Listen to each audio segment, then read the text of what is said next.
Good, good morning, members of council and staff. I'd like to call this meeting for Wednesday, the committee hall meeting for Wednesday, December 11th to order. Mr. Clerk, could you do a roll call, please? Thank you, Mr. Chair. Electronic roll call is starting now.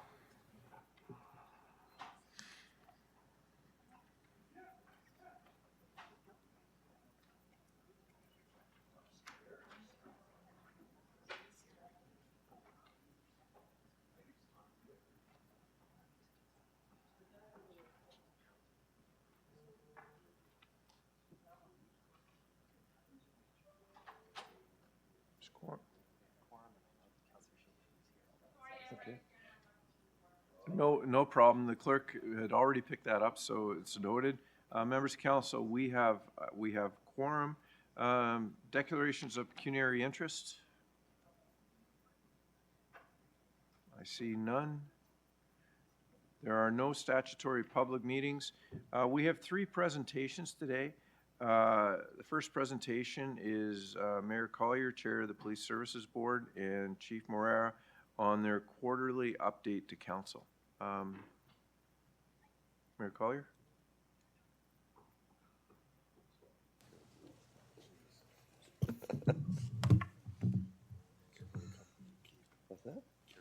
Yeah.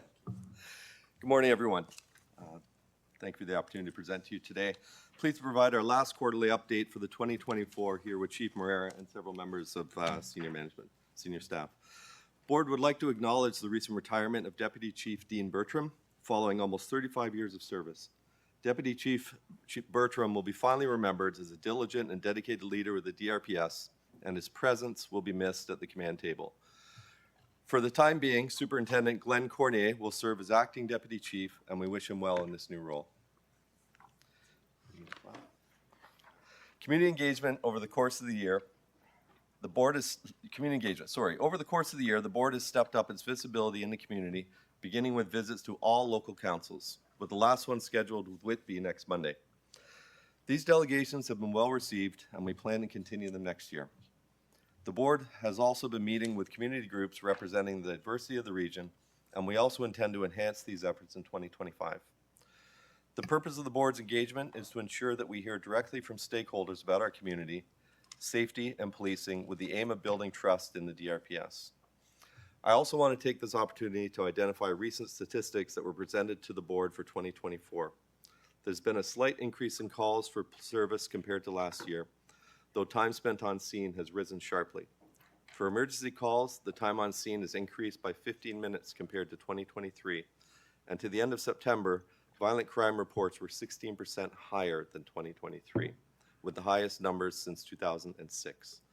The largest increases were assault level 1 and threatening, though intimate partner violence rose by 22%, and shootings and firearms discharges by 30%. Of course, you can appreciate the board and chief's concerns with some of these statistics.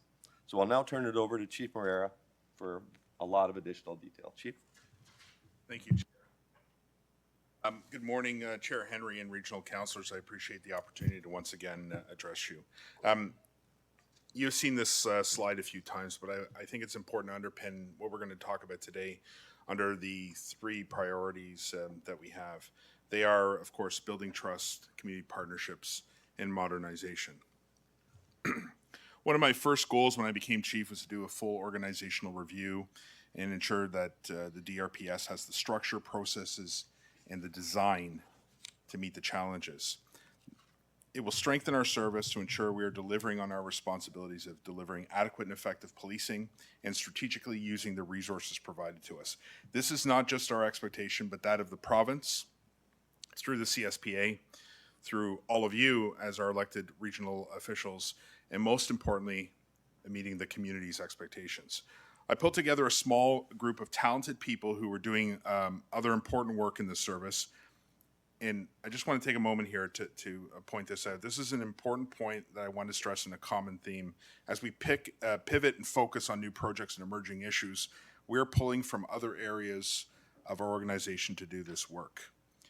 It was important that we reviewed our structures, governance, and management practices to ensure we are delivering value for money. The Forward Together members were tasked to look at our front lines and provide recommendations on best practices that would modernize and enhance community-centric policing with a focus on our front lines, the part of the service that has the most direct contact with our communities. There are a number of points on this slide, and outside of their work, I want to show you about all the work that's connected to these strategies and priorities outlined in the previous slides. Forward Together looked at things like the span of control. What is the reporting structure? Are they the most appropriate? And how many people report to any one supervisor? And what level of supervision and oversight are we providing? Data-informed policing, enhancing our ability to be in the right places at the right time and being strategic about how we're deploying our resources.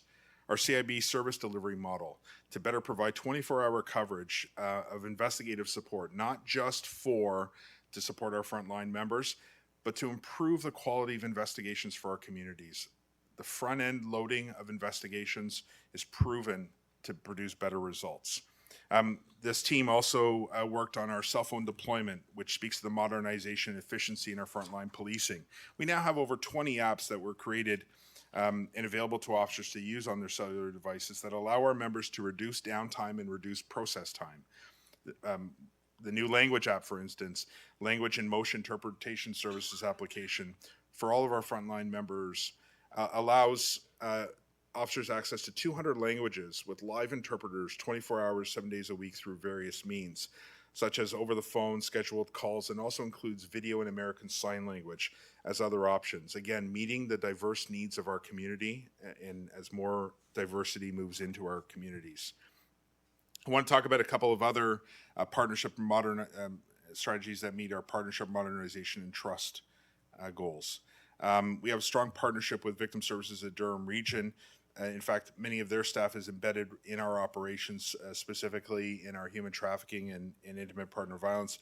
They deliver critical services and support our community. Not only to prevent violence through awareness and education, they collaborate with community agencies to provide rapid, trauma-informed support and advocacy for every person in Durham Region who's experienced a crime or experienced a sudden tragedy. Our bail dashboard, something we co-created with the Toronto Police Service a few years ago, has actually caught the attention of the province, who is now rolling it out right across Ontario and is a best practice in our industry. In fact, we're using our bail dashboards today to do more bail compliance checks. We're more than doubling what we did last year because we've prioritized it. If you're on bail in Durham Region, you will get a knock on the door by one of our members. And we're going to top over 5,000 checks this year. Open source data portal. We're working towards, speaking again of modernization and building trust, putting out as much information out to our community as possible through an open source data portal. In fact, we're the only GTA police service that hasn't done this yet.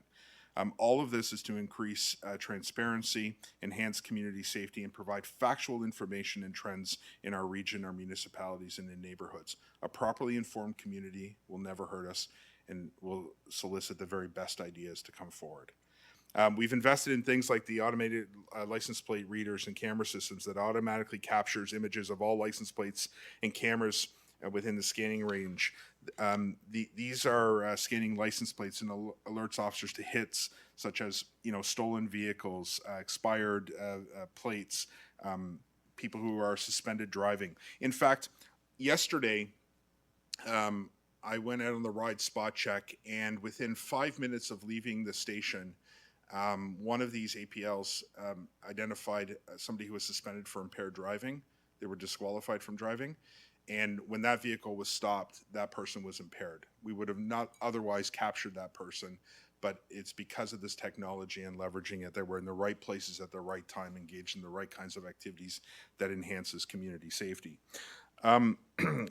Last year, speaking to you here in council chambers, we, there was the suggestion there that we update our our facilities plan, something that has accompanied all of our budgets. And so we employed ACON to do an extensive study on our facilities and our future facility needs. Not surprisingly, they found that many of our buildings require replacement and no longer meet our ours or the community's needs. And we'll speak more to Capitol tomorrow. We conducted a third-party IT review and brought in experts that looked at our IT capacity, and DRPS IT has less than half of the industry standard number of staff to support an organization our size. And this is even before we begin to think about all of the private information that we collect and how we manage that and all of the agreements that we have. The need to redesign, invest, and support a critical function of this organization is paramount, and Forward Together is helping us with that. We conducted an equity and inclusion review of our organization. The result, a one-year action plan to embed and structure EI principles right across all of our service to help improve our culture and environment so that members of the DRPS feel included. And this included also creating internal support networks for many of our racialized members and our female members. Last update, I spoke at length about the Community Safety and Policing Act. I know it was one of the most riveting presentations you've ever had. I apologize for that. And while not so exciting, I just want to give you just a very quick refresher, and I promise you I'll be quick. We are required to provide adequate and effective policing that will be measured and determined by the Inspector General of Policing under the general applicable standards. These are new concepts within the Act. We are working with the Inspector General today on these standards, and I can tell you right now that they are looking at response times for police services and gathering data, trying to understand the issues, challenges, and innovative practices in this area. As I stated before, adequate and effective has to take into account the needs of the population in the area and having regard to the diversity of the population in the area. These are two important concepts. It also means that we are required to deliver on all of the following: crime prevention, law enforcement, maintaining the public peace, emergency response, assistance to victims of crime, and any other prescribed policing function, which speaks directly to training, accreditation, and ensuring that we can deliver on all of those functions. And I ask that you keep this in mind through the rest of my presentation and certainly into the discussion we're going to have tomorrow. Population of police officer not only is only one way of measuring if we're delivering on adequate and effective policing, but it's an important number. Our DRPS population police officers fluctuated with different census and population data, but the latest figures puts us at about 1 cop for every 775 residents. The Ontario average right now is 585. Peel Region, for instance, has 1 officer for every 693 residents, Toronto 1 for every 596. And you'll note that we're closer to what York Region is. And I think it's important to realize that every police service that I've just mentioned, our immediate comparators, are all making significant investments in reducing this number here because of the complexity of crime. The other thing you'll note is, as recent as yesterday, Deputy Chief Al Almeida from the York Regional Police was describing the fact that home invasions are up 116%, shootings are up over 90% in York Region. They are struggling and they're taking longer to get to calls, and there's more and more violent crime that's happening as a result. All of these things are important when you consider this number. And, you know, what is the right number? Well, that remains to be seen. But as an organization, we need to be aware of this and grow with our community.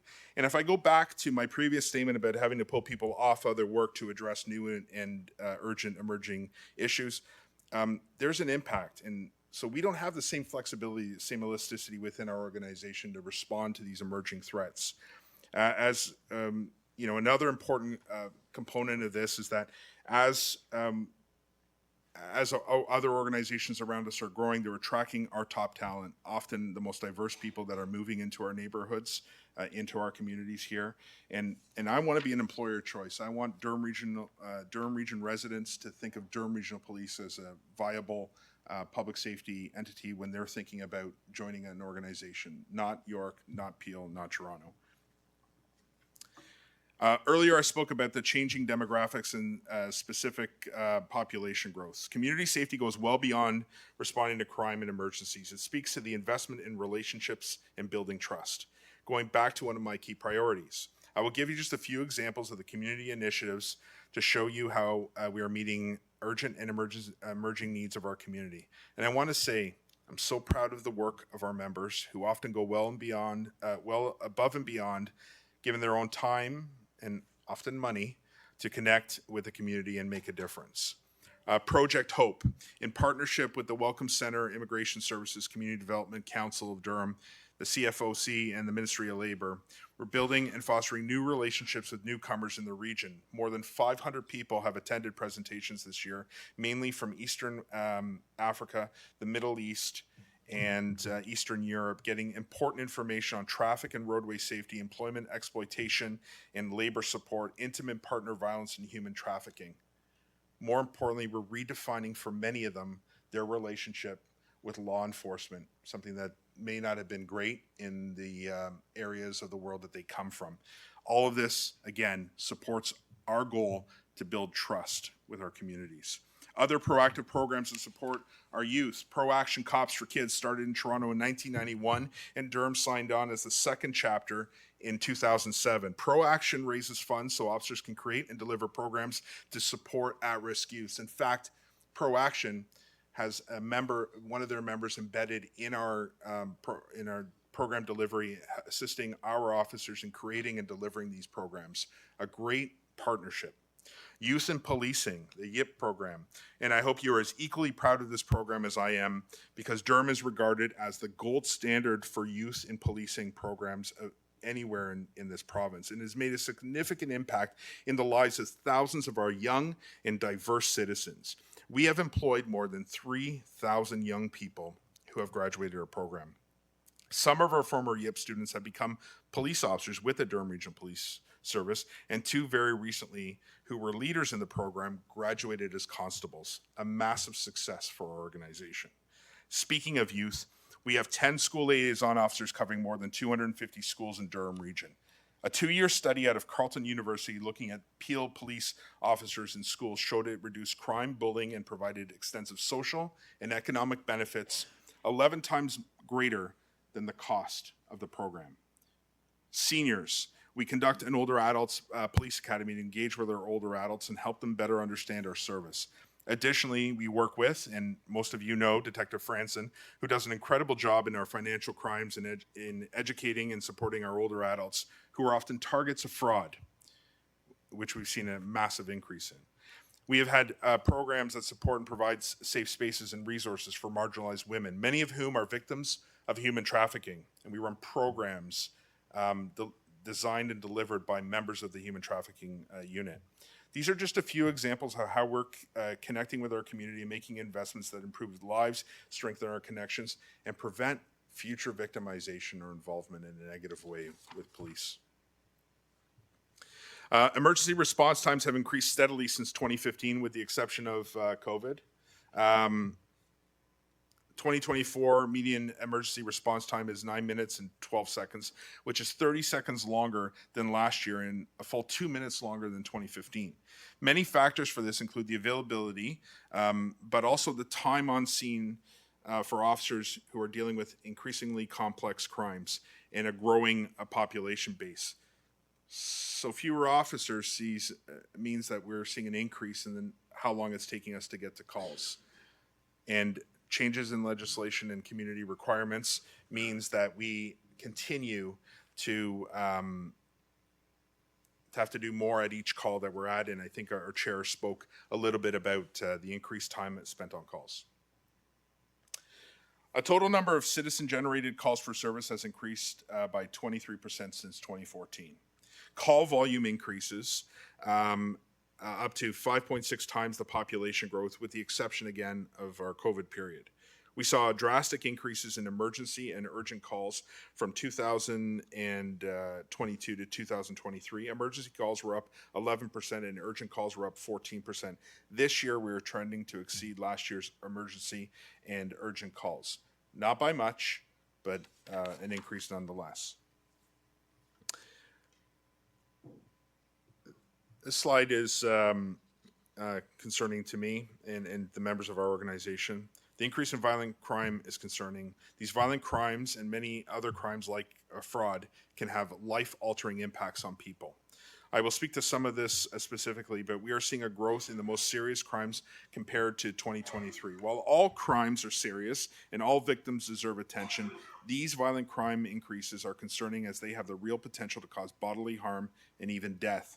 and come with long-lasting psychological impacts. And it paints a picture of Durham Region that we simply cannot accept. Illegal firearms. Each year, Durham has experienced an average of 35 shootings or firearm discharges. So far this year, we've had 39 shootings or firearm discharges, an increase of 30% over last year. But I want to look beyond the numbers. On top of the 269 general occurrences with firearm, on top of these stats, we've had 269 general occurrences with where a firearm was indicated. That means these are calls for service in which a firearm was suggested to be present. All of these require significant responses, even if we determine something else happens. It dictates how many officers we send in, how many resources we have to bring to bear to properly investigate that. From these 10 people, from these shootings, 10 people have been injured and 2 tragically were killed.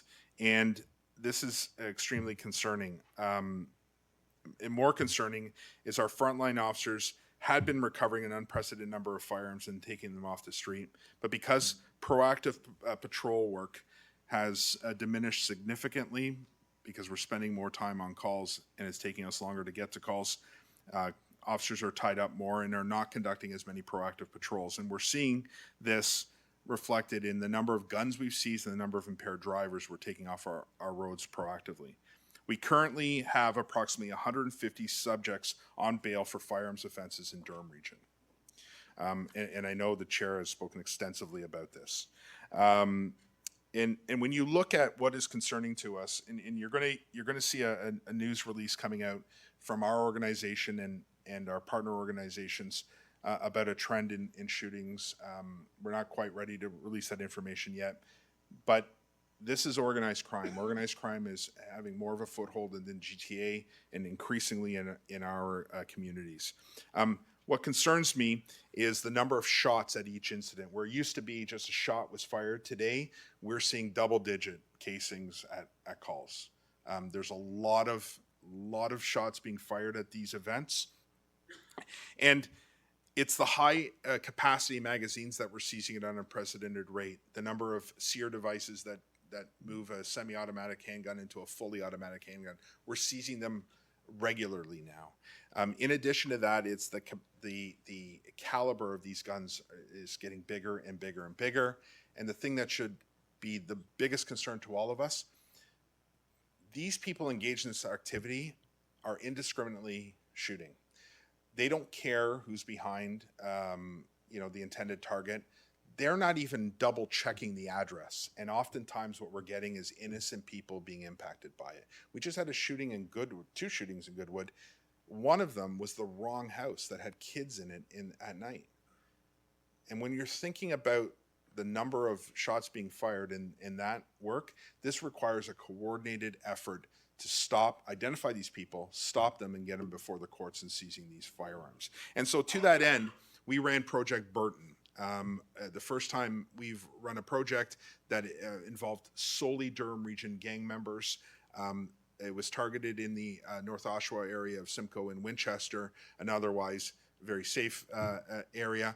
But people have moved in and created disorder in that area. And we see 16 guns. We arrested 32 people and we laid 184 charges.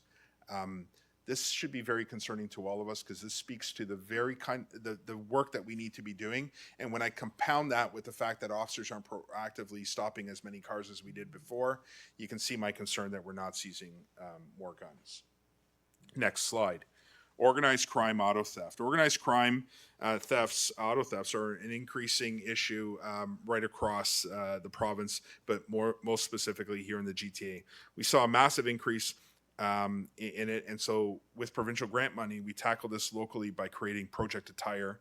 And in addition, we continue to partner with many agencies on many ongoing projects that deal specifically with organized crime thefts. Organized crime is not only making money for themselves, they are also, in some cases, these cars are being sold to fund things like terrorism. And the RCMP is helping us with those. We have moved individuals from other duties, something you heard before, in order to create Project Attire, and we've seen a significant impact. Project Attire team has conducted 865 auto theft investigations and laid 341 charges against 81 individuals. About 25% of those were breaching existing court conditions. Project Attire has helped reduce auto thefts in our region by 8%, where we're seeing a massive spike. This dedicated group of officers has reduced it by 8% this year. And we're seeing that we're also recovering about 52% of all the vehicles stolen in our region. This team is actually recovering, which is great. Related and also concerning is that we've seen an increase in carjackings as well of 13% this year. This is another good example of not having elasticity in our system. While we move resources and had a positive impact here in Project Attire, we're pulling from areas that will negatively be impacted, which means work doesn't get done in other areas or slows down. And when we do one thing to address another issue, there is an impact. Policing must build in elasticity within the system to respond to emerging threats. The next slide. This year, we have responded to over 8,000 domestic-related calls for service. This is unprecedented numbers. And what we need to see here is that these calls require a minimum number of officers to be sent. You must send 2 officers, you must send a supervisor, you have to bring in specialized investigators. The officers that attend must have particular accreditations to take statements in these areas. All of these things are generating and contributing to the 15 minutes longer at calls. We have seen a 21% increase in intimate partner assaults and a 32% increase in the number of IPV charges laid. Additionally, we have seen a drastic increase in domestic-related calls for service. Almost every municipality here has declared intimate partner violence as an epidemic, and we're responding to it. These are complex cases that are rarely one and done. We rely heavily on victim services to work with, and it's predominantly women, not exclusively, but predominantly women, to encourage them and give them the strength and support that they need in order to finally provide a statement. And we know through academic research that by the time somebody calls, they've been the victim 6, 7, 8 times before they ever pick up the phone and actually call us. And this means that we need to work with people, meet them where they are at, support them through the process so that they can provide the best evidence and we can then make arrests. So 8,000 can generate, 4, 5, 6 times that number of work events. 8 of our 10 homicides this year were women. 4 of them were victims of intimate partner violence. We have seen an 8% increase in sexual assaults, which is a related crime this year. These are also complex and often don't involve just one crime scene. There are multiple crime scenes which require, again, specialized, specially trained officers to attend, and it always requires more than one officer to attend. Again, we rely heavily upon our partners within victim services to help us build and develop those relationships. And again, and you've heard me say it throughout, the accreditations that are needed, the specialized training, the people who are actually able to take statements and to process scenes require a level of accreditation and therefore training that is increasing every year. The next slide.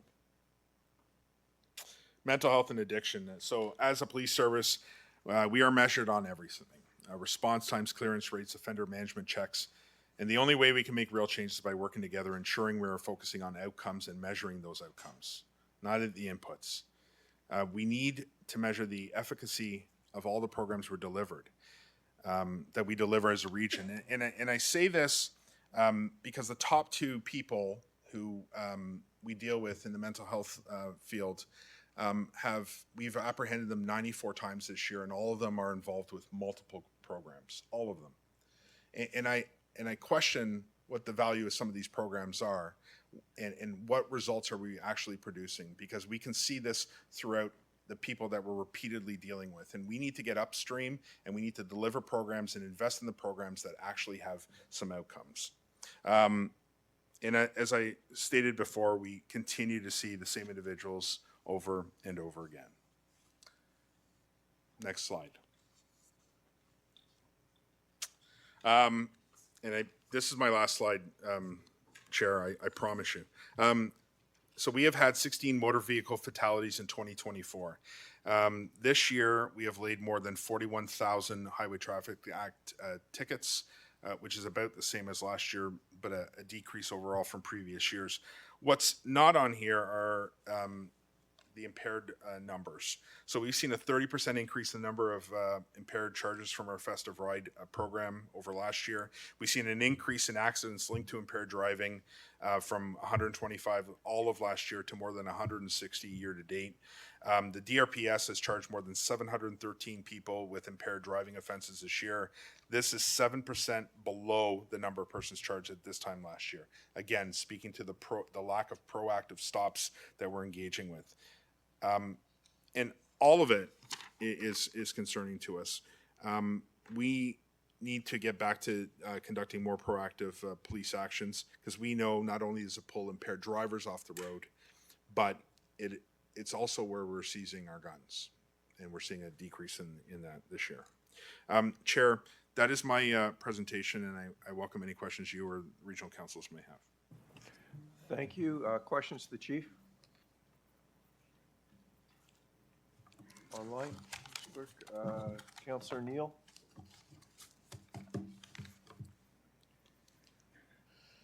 Councillor Neal? Can you hear me? I can hear you. Yes, go ahead, please. Yeah, thanks, Mr. Chair. To the chief, you had a screen up that said ACON revision of stations. Does that include a review of new stations? Yes, sir, it does. Okay, and when would that come about? Because I'm looking for one in North Oshawa. Of course, you know that. All of it. Yes, I do, sir. It's laid out in the plan, and there are it's phased in based on the priority of the investments. One of the very early investments we must make is in a training and education facility that properly meets our needs. I just spoke extensively about the accreditations and the mandatory training that every officer has to go through. And though some of those are our priorities, but it's laid out in the plan, sir, and I invite you to reach out to me if you have any questions when you see it, or if you think we got our priorities wrong. I'd love to speak to you about that.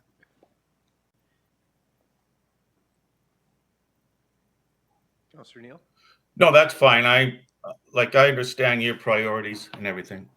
But I guess what I'm getting at is you just talked about Winchester and Simcoe, and I'm hearing from the residents in your delegation. So I'm worried about that area. And I'm worried about that corridor, along with other corridors now that are getting built up in intensification, are not keeping up with the needs and police enforcement, and that includes a station. But thank you very much. Thank you, sir. Councillor Wu? Yeah, and good morning, and thank you to the chair and chief for your quarterly update. One of the areas you spoke about on the slide about the bail dashboard and the role that the Toronto Police Services and Durham Regional Police Services work jointly together on this. Now, there's one thing about, let's say, bail compliance checks. The other one that you haven't spoken about are the breaches of bail. And I know Chair Henry and certainly police services, us around the table, have talked about bail reform. Those ones that are out on bail, I think, they just slap on the wrist, they're out, back out. And I think, if I'm not mistaken, the one that you catch in the morning, you're going to catch again later on. Can you talk about this breach of bail? Yeah, I mean, I'm frustrated by it. Our officers are frustrated by it. Our community is frustrated by it. I'm engaged with multiple levels of government, but at the end of the day, this falls in the federal spectrum to help bring some solutions. And I continue to engage with, like I said, our partners in the federal government. This isn't a Durham region issue. This is right across the country. Every major center and every chief that I speak to has the same challenges.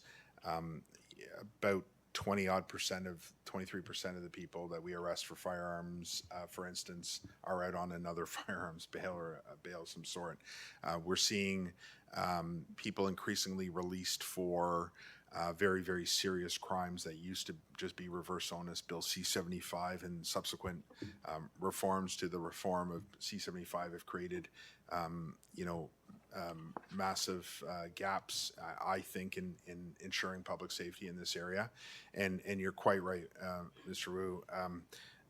You deal with somebody in the morning and you're probably dealing with them at night.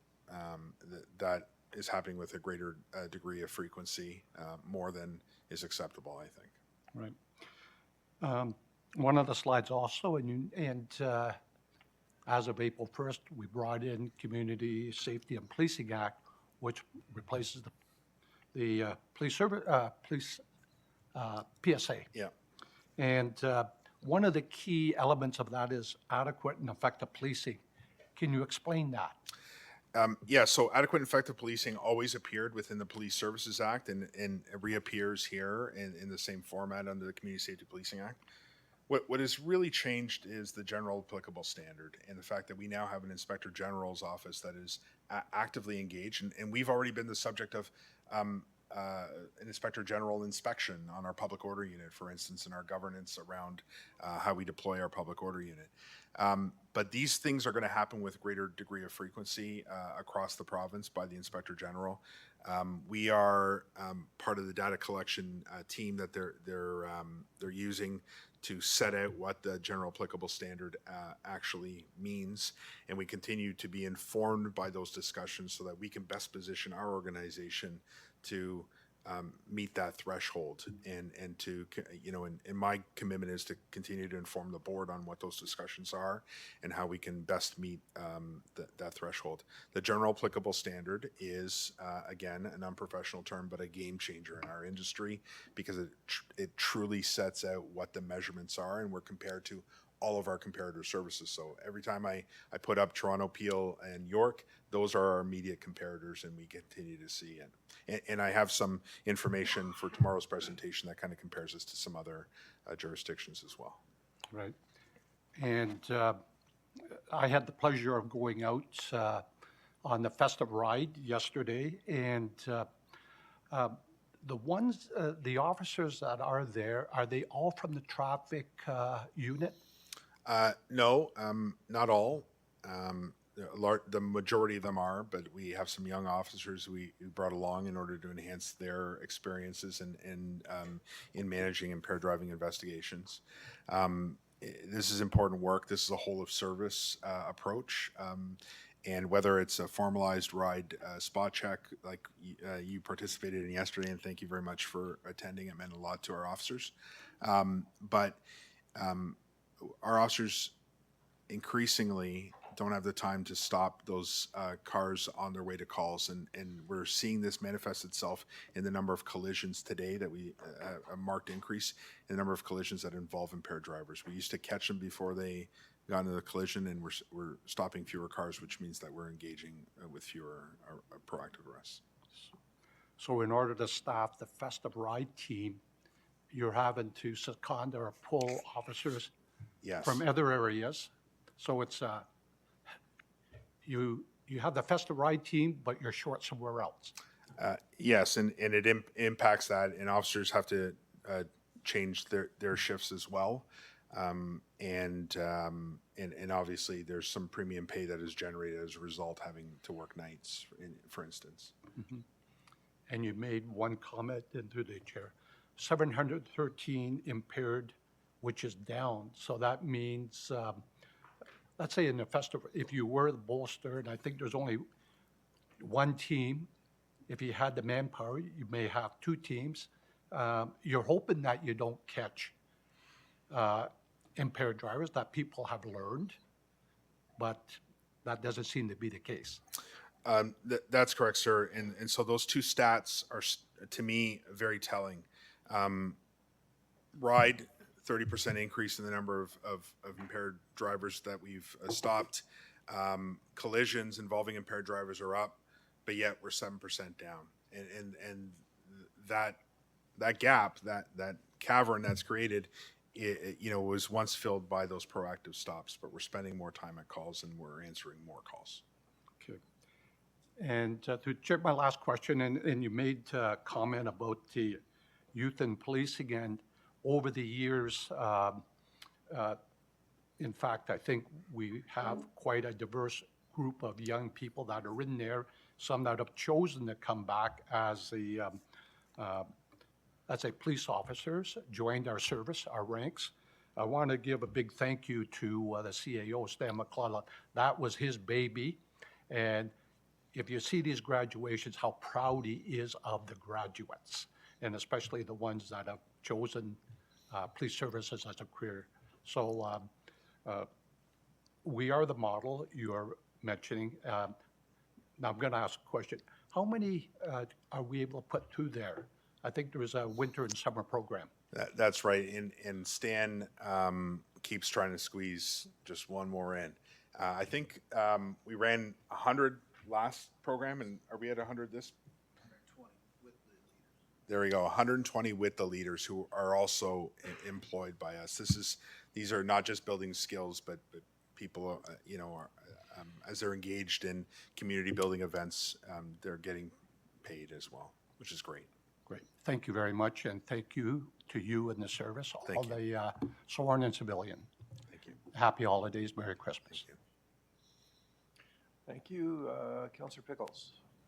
Thank you, Mr. Chair, and thank you, Chief, for presenting to us, you and the board presenting to us today. And thank you for you and your staff meeting with me in the last few days to talk about a few things.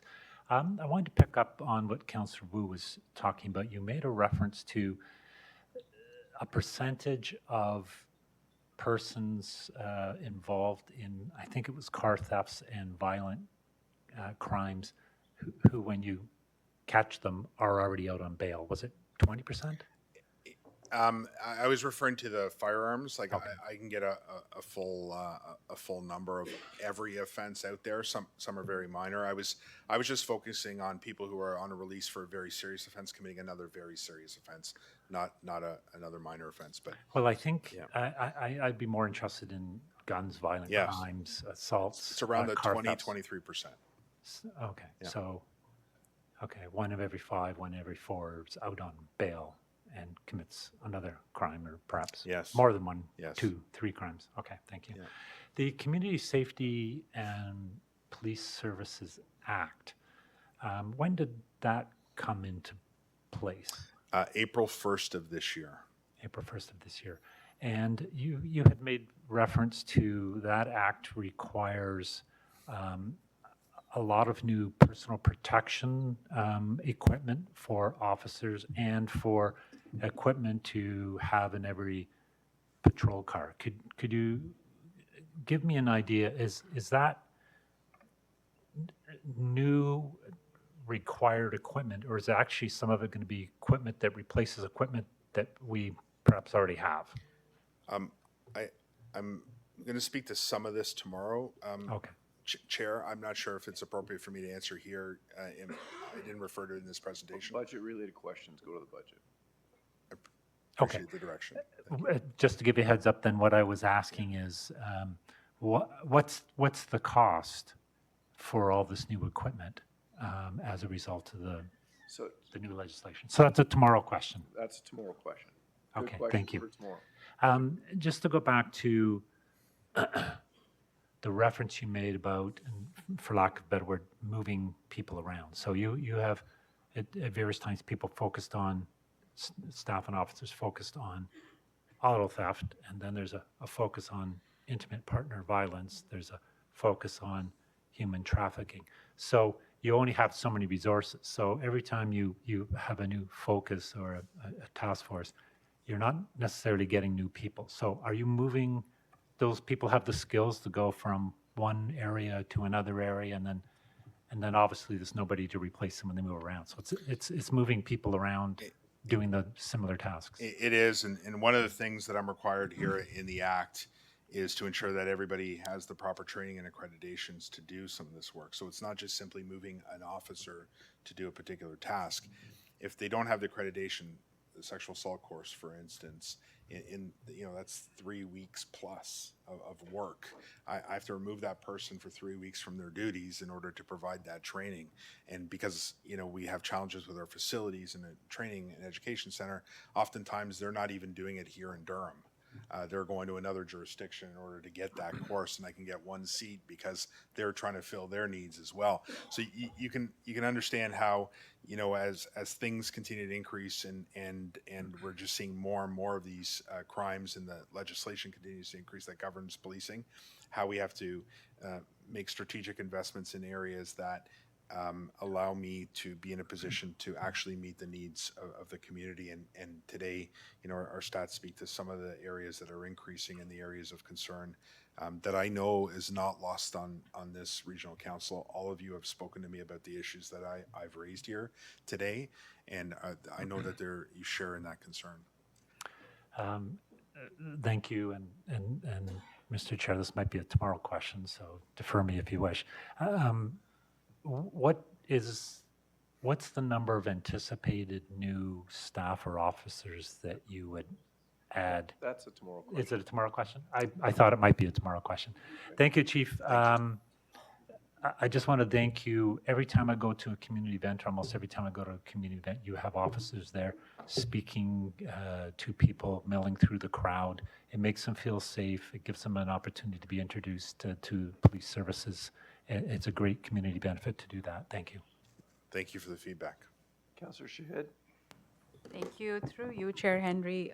Chief Moreira, I really appreciate the in-depth presentation.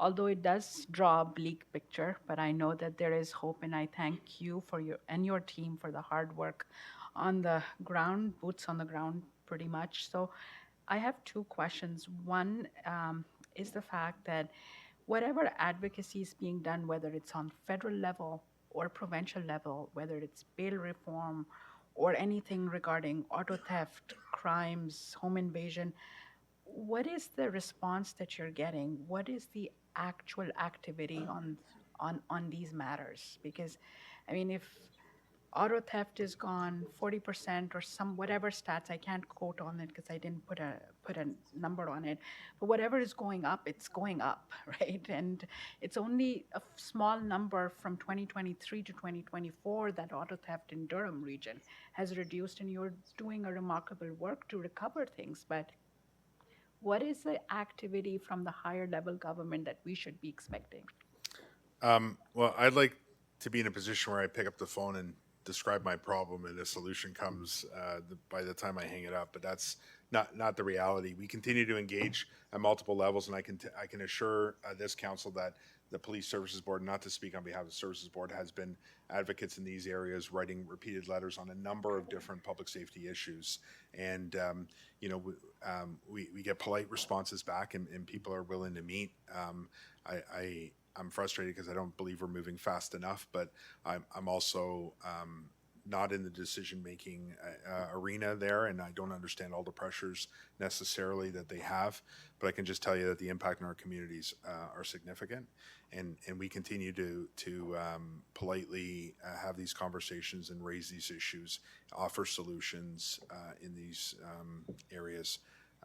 Like I said, I wish we were moving faster, but we're not. But we're not the only jurisdiction that is advocating on this front. I'm also an executive member of the Ontario Associations of Chiefs of Police, and I can tell this council that as a group, as a professional organization, we have also written letters and engaged in multiple conversations through the executive director, Pedersen, to meet with various levels of government to echo the concerns of individual police services on a more provincial level. And, we continue to work in those areas, but movement is extremely slow. Thank you. Through you, Chair Henry, appreciate it.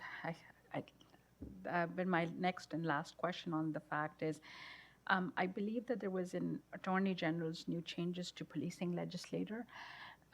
What is it? Does that help you in any way, or it's going to create more pressure on you and your team? Yeah, it's so the Chief Justice for the province has decided that disclosure now must be completed within 21 days, it adds a level of pressure that we could have in excess of a month. The clock starts ticking the minute the handcuffs go on, essentially, and it's adding a lot of pressure to our ability to meet those deadlines, because oftentimes things like body-worn cameras and other things require significant editing to meet the privacy regulations that are accompanying all these things. So there's a lot of overlapping pieces of legislation that impact our ability to deliver on what is a well-intentioned direction by the Chief Justice, but has a lot of ancillary implications that impact our ability to meet those tight deadlines. Thank you, Chair. I appreciate it. Thank you, Chief. Councilor Mayor Pietri. Morning, Mr. Chair, and good morning, Chief. Good morning, I'm sir. really impressed with the work that you're doing and the team's efforts in obviously listening to us. North Oshawa, the need for a police station, that's something that's been on the radar for a long time, and you've actually prioritized that. I know that you're working with every council member, and you've been active in positioning the needs for the community. And my questions relate to the speed with which policing is changing, or at least with which crime is sort of becoming prevalent. You mentioned the cyber aspect of crime, the carjackings, because they're not just thefts anymore. We noticed in Pickering the other night there was a pretty serious incident, armed incident, armed invasions. I just wanted you to expand a little bit on the speed with which, because policing's changed over the years, but in the last period, at least post-pandemic and half-decade, some of these things that we used to hear about through you, Mr. Chair, as being shocking are now normal. And I just wanted to hear about how quickly things have changed, just so that we know what kind of resources we need to afford proper policing to occur in our community. Well, we could spend the balance of the day talking about the changes in our world. The reality is that society is changing dramatically as well, and we've seen this coming out of the pandemic. Some of the needs and the complexities have increased since the pandemic. The cyber world, AI, both frightens me and encourages me, because there's opportunities there for enforcement, but you don't need much video posted on a Facebook or Instagram, for instance, to generate a whole video call with grandparents and scam them out of all their money. So these things worry me, and being well positioned to first target hard and educate our communities so that they know these things are going on, working with them and encouraging them to come forward when it does happen, and having the resources we need to engage with the criminal element on a brand new playing field that continues to emerge and develop. These are areas that are, I'm going to say, difficult to invest in, because the needs are right across the organization, and I'm struggling to get to emergency calls in a timely fashion. So this is sort of the complexities and how things are playing off each other. But some of the changes in the world also give us opportunities. Things like drones, for instance, being drones as a first responder is a program we're working towards right now. We're probably leading this in all of the policing in Ontario. Do we have an opportunity there when something happens to get real information in real time to our officers so that we're responding better, we're identifying vehicles quicker? We're also engaging with the provincial government, for instance, who has given us a grant for a helicopter that allow us to get to the 2,500 square kilometers that we're required to keep protected in a very timely fashion and respond to those calls. As things develop, there are opportunities, but I need the resources and the expertise within the organization to seize upon those initiatives that create capacity for the officers I already have, and helps us address and stem the growing tide of demand. Appreciate that. And just my second question through you, Chair, to the Chief, discussion about some of the social pressures that we have. I know that you're working closely with our mayor and with other proponents to deal not just deal with it, tackle the issue of mental health and that aspect of policing is one that's sensitive. I'm glad you outlined just how maybe some of the programs that we've had experts purport to be appropriate or effective not be so much effective and needing some rethinking. So I'm glad to hear that through you, Chair, you're leading that discussion as well, Chief. Just wondering if you could expand on something different, and it's more related to what the expectations in the community are, because obviously people expect to be safe, and whether we can wait, when it comes to resources and the funding that you require, because oftentimes we hear about other levels of government in the discussions, because oftentimes they're discussions and the money doesn't flow. But we expect the community to be safe, and you need your police officers to be able to feel comfortable with the resources to deliver that safety. How important is it for us to engage this budget with that mindset? That's really a question for tomorrow. How important is it for us to have a mindset that recognizes the change, the speed with which policing needs to change in order to meet the safety needs in our community? Sorry? Yeah, it is very important. It absolutely is. Part of this is, we're going to have to engage in some very uncomfortable conversations, and it's not a criticism of any other level of government. It's not a criticism of the programs, because, service providers are some of the most incredible people, compassionate people, but it is outcomes. We need to start focusing on outcomes for people. Stop designing things that respond to the issues that happen. Let's get upstream. Let's invest in areas that prevent people from being victims or being the victim of some of these social issues that we're facing. Our officers are increasingly frustrated by it. It's because they're compassionate individuals who see so much need out there and think we're connecting to resources, and they're back out before we're done the paperwork, and that's obviously extremely concerning. This is going to have to involve a lot of uncomfortable conversations, but honest conversations about where we're at, and we play a part in that. Sure. We do, and I think this is a good place to point out that our use of force rates are 0.06% for the hundreds of thousands of They're low. calls we attend every year. We use force in such few instances. So, part of our honest conversation is to acknowledge the fact that we're actually really good at doing de-escalation and really good at connecting people to resources, and we're not victimizing individuals within our community. And I say all of this because, we need to get beyond the response stuff. That's why we exist. 24 hours a day, officers are responding to these calls and dealing with them in a very effective way. Let's start focusing our focus on the upstream and preventing people from getting into these positions in the first place. And when they find themselves in it, let's have robust programs that actually help. Excellent. Last question, Chair, through you. The conversations that you're having with the provincial and federal governments, I think, we've been really appreciative of your establishing the fact that there are correlations between densities and the housing models that are being forced on municipalities and the property taxpayer, backfilling the cost of policing and the resources required. Those conversations, I think, are the most important to have with the province and the federal governments, because it's their, impositions that are causing, and without the understanding of that correlation. Could you expand on how intense and how difficult it is to police densified areas that are being, prescribed by the province and the federal government?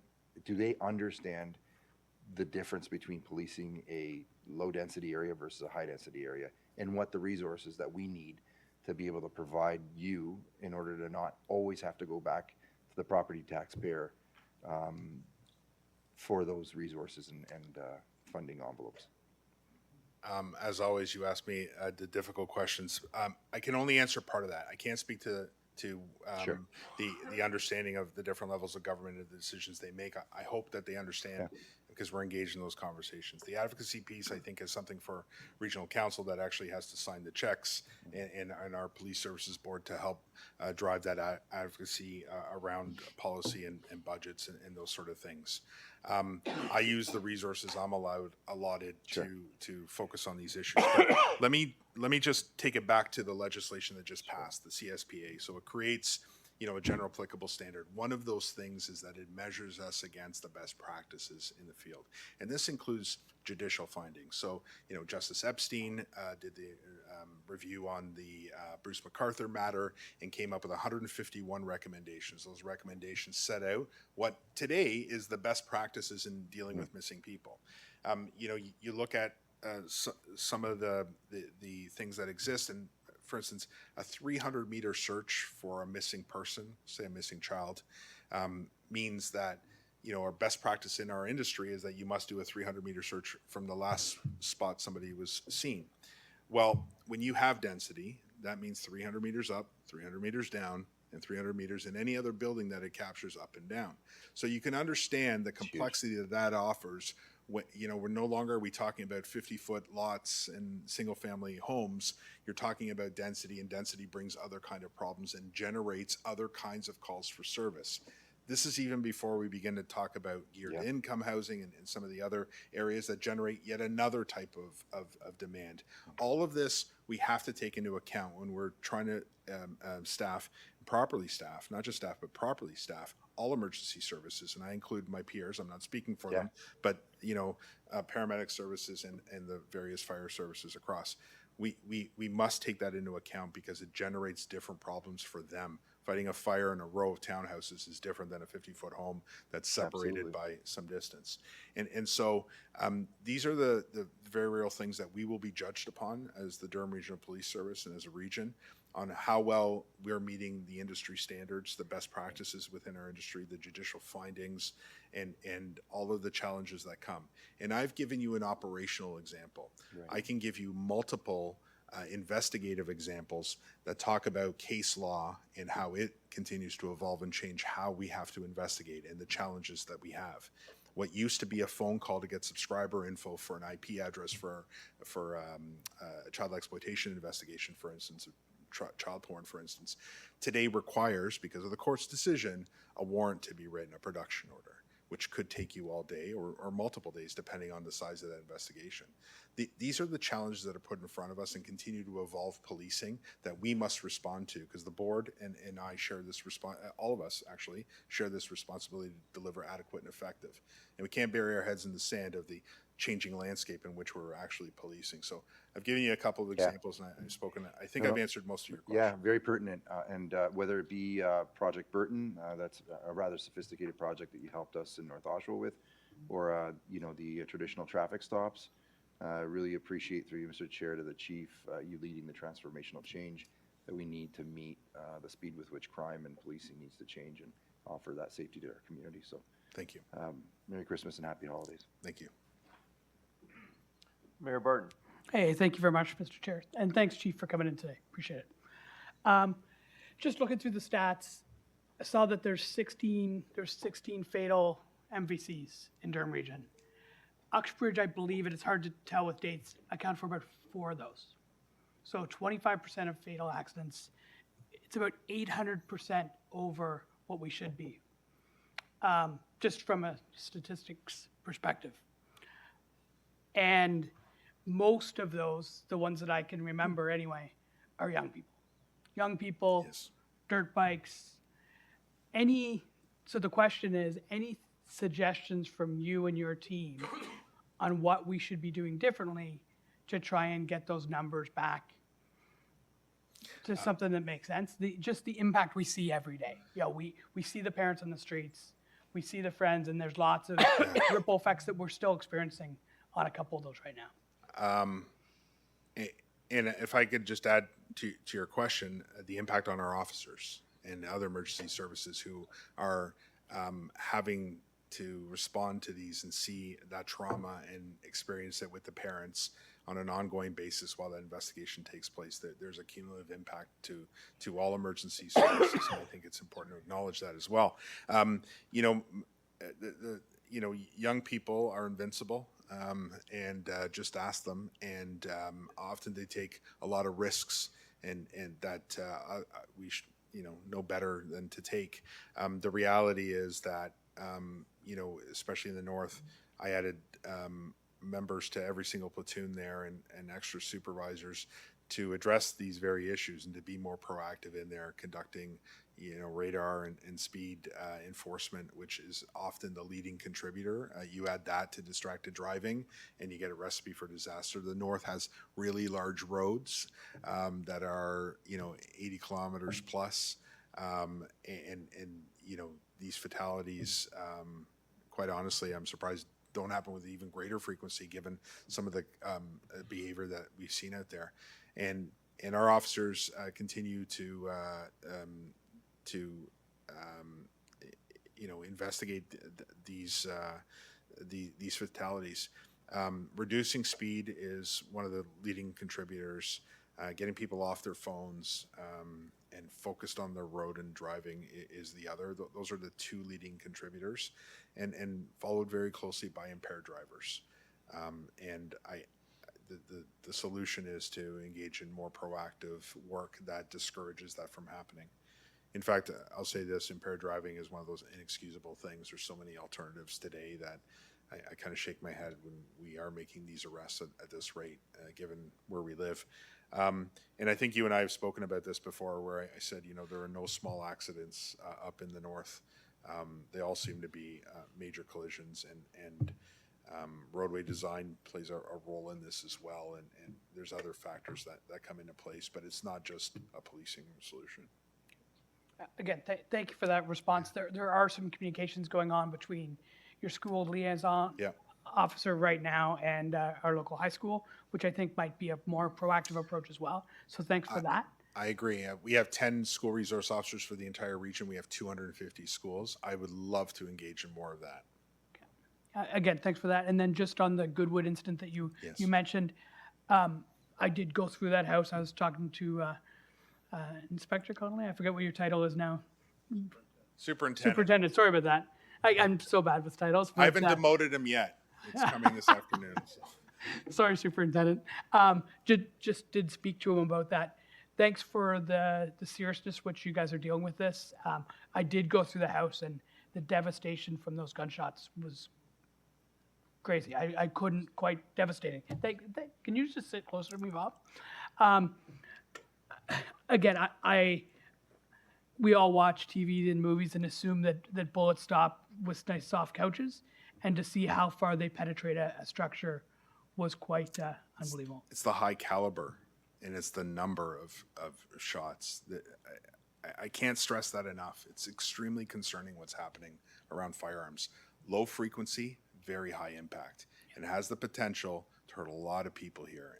And we need the resources to get ahead of this. So again, thanks for the support you. from the DRPS on that. Thank you. Appreciate it. Thanks, Chair. Councillor McDougall. Thank you, Mr. Chair. Thank you, Chief. Question just to follow up on the traffic and driving incidents. You had a slide that said there was 41,000 HTA tickets issued, 299 stunt driving charges, and 16 killed in MVCs. It's really a clarification, and from memory, I can't remember exactly, but I think that these statistics don't include roads that are not the jurisdictions inside the boundaries of the region of Durham. So i.e., that doesn't include our 400 series highways, that doesn't include Highway 12, Highway 7, etc. Yeah, so we could issue tickets on Highway 12, for instance, but it predominantly the OPP that does it. So you'd have to add their statistics onto ours for the 400 series highways and some of the other roads. So through you, Mr. Chair, the 16 MVCs that are listed in Durham are not actually the total number of MVCs that we have in Durham. No, that's my workload. That is what we've investigated. Yeah, the OPP would have their own statistics. So for the residents of Durham, there's actually more MVCs, more tickets, more stunt driving charges than what we're seeing here. Yes, from the OPP, yes. Okay, thank you. That's all. Thank you. Councillor Imada. Thank you. Through you, Mr. Chair. The response time slide where you indicate that it's 9 minutes and 12 seconds up 2 full minutes from 2015, understanding that we are above the Ontario average in terms of police responses per cop.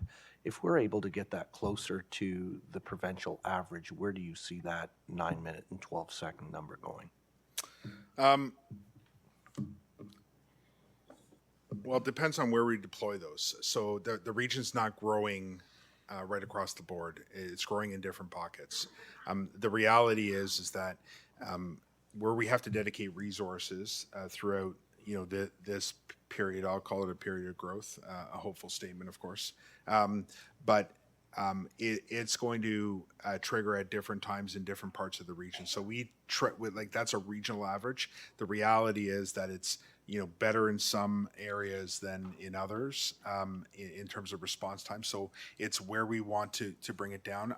I believe that we have to set a target and we have to move towards it. The other thing that we have to do is build in not just officer time for responding to crimes or being at calls for service, but we also need to plug in some proactive time in which they're focused on community problems. There, we're going to get the right number. I can tell you that provincial average is coming down. That includes every police service across the province. The reality is that organizations are making significant investments. Toronto's hiring about 1,700 police officers over the next 4 years. Peel in just 1 year is hiring over 300. York is going to be hiring almost 200 this year. You begin to see how other jurisdictions are going to bring that number down. It's going to be closer to the 500 mark. What is the right number? It depends on the community and the needs. If you're serving, a more affluent area, you're probably going to have fewer calls for service, and other areas will generate others. Well, you mentioned bringing down that that provincial average. Where do we rate in terms of bringing our number down closer to that provincial average? We're at 776 or 75, and the provincial average is about 580. So we're some distance from that. The issue of the illegal firearms and shootings, a 30% increase in firearm discharge shootings, that was from last year to this year? Yeah, 1 year. And so in terms of illegal firearms, what is your, we're seeing more of the illegal firearms coming over the border. This isn't legal firearm owners that we're seeing having their guns wind up in Yonge Dundas Square in gunfights. What do you see as the part of the solution? I have quite a few ideas, but it comes down to making sure our border is not as porous as it is. The head of the union for the CBSA workers was on a national show and had described that they estimate that under 1% of everything coming into the country is ever searched, and almost nothing going out of the country. I have some faith in that statistic because I know that we had to educate Durham Regional Police officers to partner with OPP, Peel, and Toronto and York, and we sent officers to work at the Port of Montreal to actually do those inspections and recover our vehicles that were leaving, like from our region, that were in there. So that is of concern to me. And, firearms come over the border increasingly so, and through a variety of means. We need to take that very, very seriously, and that will begin to address some of the issues that we have. Not all the issues, but a vast majority of them. Thank you, Chief. Thank you, Mr. Chair. Thank you. Chief, just a couple questions. Consequences of crime in a system that is broken is demoralizing for everyone, including your officers. Well, the judicial system, and I'm not picking on anybody in generalization, has always done something to improve the quality of how we deal with individuals under their charter rights. But when did the charter rights of an individual outweigh the charter rights of the collective community? And that's the introduction. question is, 10 years ago, when you were just 10 years younger, and Not even a young man. when a criminal was arrested the second time, for the most of the time, where did they go? Yeah, they remain in custody. You know, in many cases, it was a reverse onus in which they'd have to prove their right to. So today, we have people that, because you've mentioned it, that are in the region out on second-degree murder charges, that normally would have been where? At their home, or 10 years ago, where they've been someplace else? They probably would have been in custody. Oh, and they're held in, I'm assuming, jails? Yes. So if the challenge that we're having in communities across this country and the failure to manage the consequences of crime and putting the same people back out on the street again, would and you don't have to answer this because it's going to be a political question. Would you say that the system is broken? I will take you up on your offer not to answer the question, sir. So, Chief, would it help your officers do their job if there was simply more jails built in this country to host those who'd like to be a guest of the king because of their actions say that they should be? So the problem with answering that question. You don't have to answer. No, okay. It's just so much weighs on the factors in each case, and I think I leaning towards you know, where you're going with it, but I'm hesitant to answer that question with a blanket statement. Well, it's you know, the last thing I'll say, and then we'll move on, is first of all, thank you to your services. But victims should not be treated like criminals, and criminals should not be treated like victims. And the system, it's only my opinion, and I'll ask the question to our, because I have to do it in the form of a question, but I'll ask our MP if the system is broken. So anyways, Thank you. Chief, for you and your team, thank you for your time today. And you're welcome to stay for the rest of the meeting, or we can give you a minute or two to exit.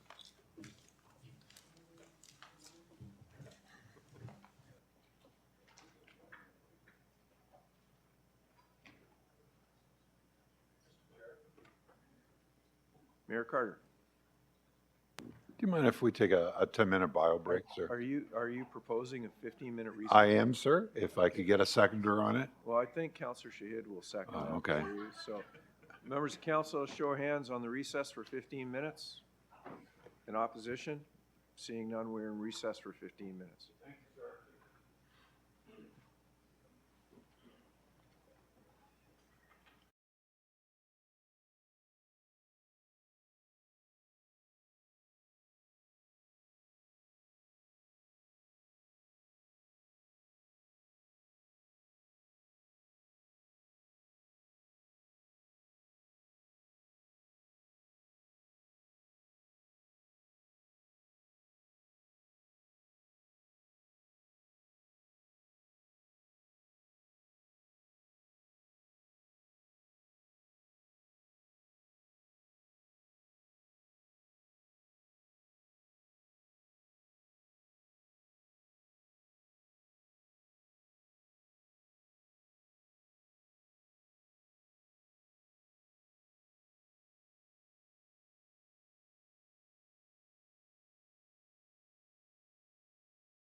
Can you go to the back and grab everybody, Sarah, please?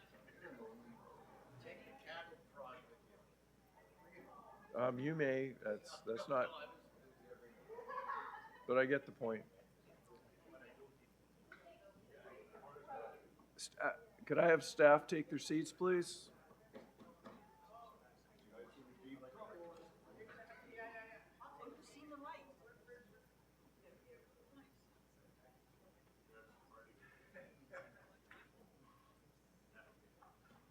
Mr. Clerk, roll call, please. Thank you, Mr. Chair. Electronic roll call is starting now.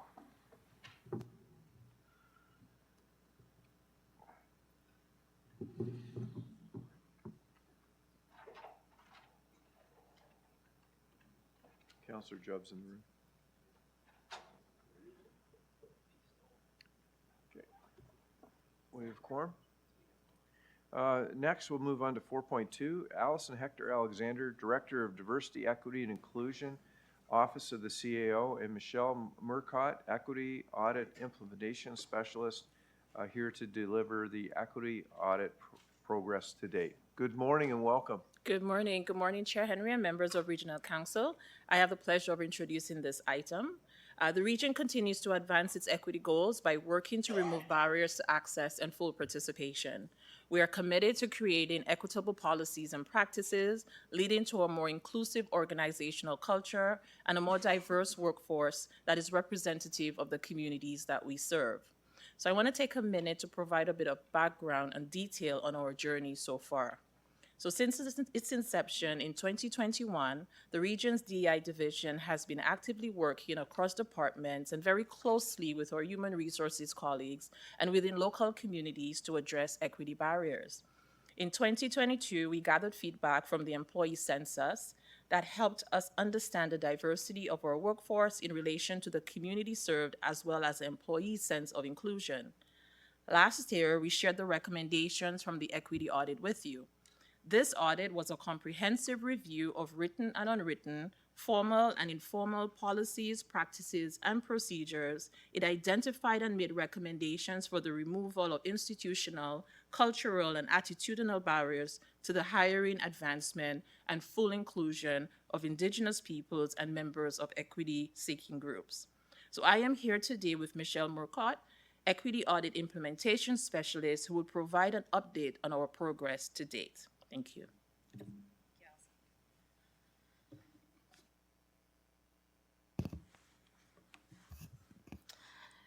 Okay, through you, Mr. Chair, good morning, and thank you for having us today so we can provide an update on the implementation so far for our equity audit. Diversity, Equity, Inclusion, and Human Resources have been collaborating on these recommendations, and we're happy to report on the progress. We are excited to share that we've met 37% of the recommendations in the equity audit. And when we use the word met, we are really identifying that we've met the recommendation in the equity audit report. However, it's very important to note that we'll need to continue to monitor and evaluate, as well as reassess and grow these recommendations by looking for further enhancements. This is very much a continual and an evolving process. As part of our implementation plan, multiple stakeholders from Human Resources and Diversity, Equity, Inclusion have reviewed and established timelines for completing the recommendations. As of today, as an overview, we have 35 recommendations that are actively in process, meaning that work is underway and timelines have been established, and we are progressing well. We have 18 recommendations that are in the planning stage, meaning initial discussions have taken place and timelines have been set for the work to be completed. One recommendation is considered on hold. This recommendation is for the region to conduct another staff census and equity audit to assess progress and development for the new equity strategy. 32 of the recommendations are met, which make up our 37%. These recommendations are completed, but we are now monitoring and evaluating them and looking to reassess and for further growth improvements. Looking at the recommendations that we have met based on area of focus, you can see we've met recommendations across all areas. However, the highest number of recommendations that are completed fall within recruitment, human resources policy, as well as staff training. These 3 areas have the most recommendations in the equity audit as well and have a direct impact to staff. To go through some highlights in those 3 areas, I'll start with recruitment. 8 of the recommendations that have been met. Some of the highlights are amendments to our student employment policy, which includes expectations of the region's commitment to bias-free hiring and encouraging applicants from diverse groups, as well as an increased access to opportunities by advertising jobs externally, and development and the required use of a pre-screening form to support the consistent assessment of applications. Additionally, a review of assessment documents to strengthen language, reduce barriers, increase guidance to job seekers on completing our documents, and strengthening the commitment from our people leaders for bias-free hiring through documentation acknowledgement of policies and procedures throughout the recruitment process. The next area for human resources policy and amendment, we have 6 recommendations that have been completed, with highlights around the revision of the region's dress code policy to ensure that it is gender neutral, the development of a new chosen name and personal pronouns policy, and additionally the development of a new workplace breastfeeding and chest feeding policy. Additionally, we have created a policy review schedule and process to ensure these policies are reviewed consistently and through an equity lens.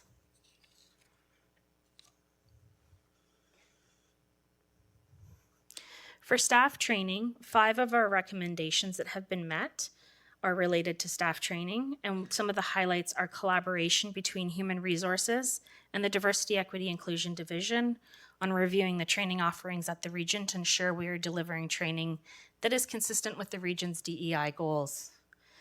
Additionally, we've had training for all people leaders to educate them about ableist attitudes, as well as the region's legal obligation under the Ontario Human Rights Code and the benefit for providing accommodation to staff. The ableism training was held over 3 sessions, 1 specifically for human resources leaders and 2 sessions for people leaders across the region. Additionally, staff were welcome to attend these sessions. We had a total of 161 people leaders attend these sessions, and as an enhancement, we will be incorporating this learning into our onboarding program and making this training mandatory. For our next phase, as we move into 2025, for the first half, our implementation plan will continue to progress and will focus on areas with high recommendations of numbers. We are anticipating an additional 27 recommendations to be met for a total of 59 of our 86 recommendations, or 69%, by the end of Q2 2025. We anticipate to be approximately at 94% by the end of 2025. And at this time, I'll ask Allison Hector-Alexander to come back to talk about our next steps.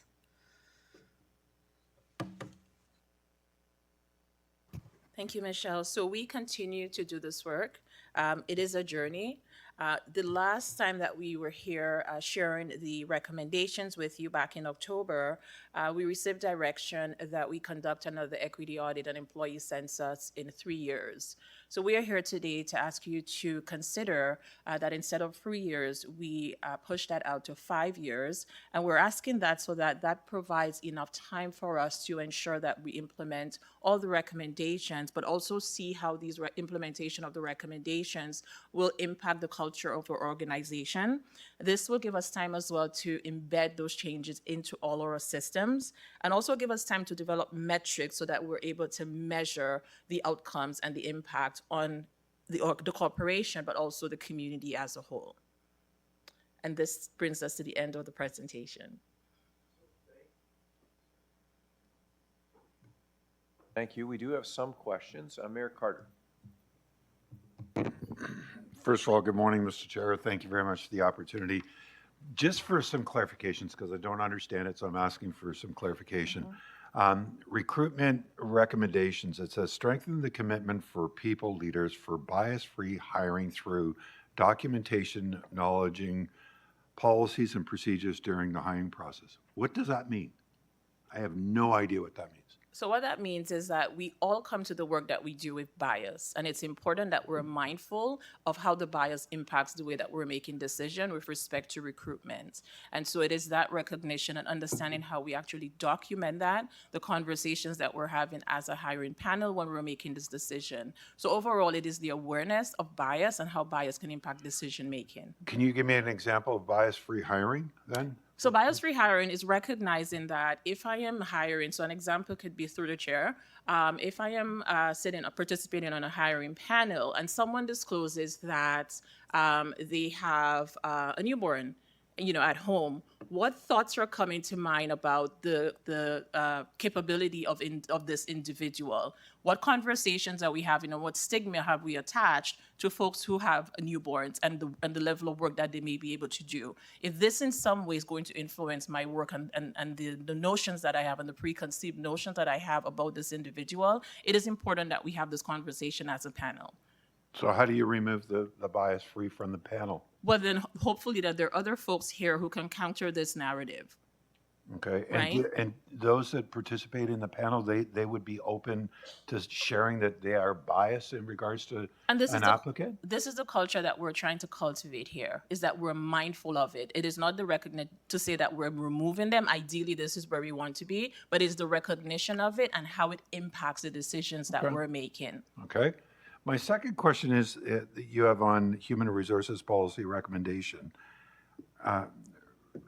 In regards to the dress code policy to ensure that it is general nature, what was the dress code policy before? Historically, we have language that is very gendered in some of our policies that references whether it be male or female. There might be language that speaks very much to male presence. And so we had to be mindful of how inclusive we were for all genders in our language. So I just want to get this right. We have a policy here that tells what we're supposed to dress like?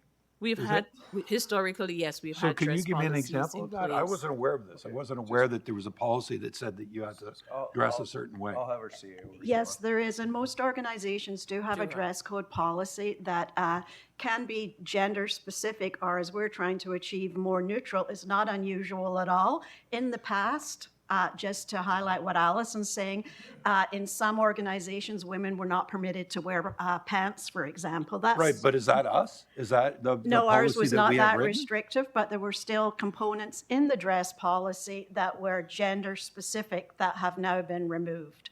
But again, having a dress code within an organization is not unusual, and I think you'd be hard pressed to find an organization that did not have one. Yeah, I'm just trying to understand what our dress code was before, and I mean, the Regent's been around since 1974. So So- are we still dealing with a dress code from 1974, or has that been changed I'm since sure it's been 1974? updated over the years. I have to say that as part of this work, while it looks like we've achieved, I think you said 39% of the recommendations, our staff have gone through hundreds of policies. Some of them do go back to 1974. Some of them have been amended through the years, and they have updated them to reflect our current strategic direction and strategic priorities, including DEI. Okay, so I just want to, I used to be in the clothing business, so I'm just trying to understand this. So what is general neutral dress? I don't know what that means. Well, it means that men and women can wear suits and jeans if they want. Women should not be restricted to wearing skirts or suits. Men, high heels, yes, thank you. Okay, so this is, no, I'm trying to understand this because I don't understand it.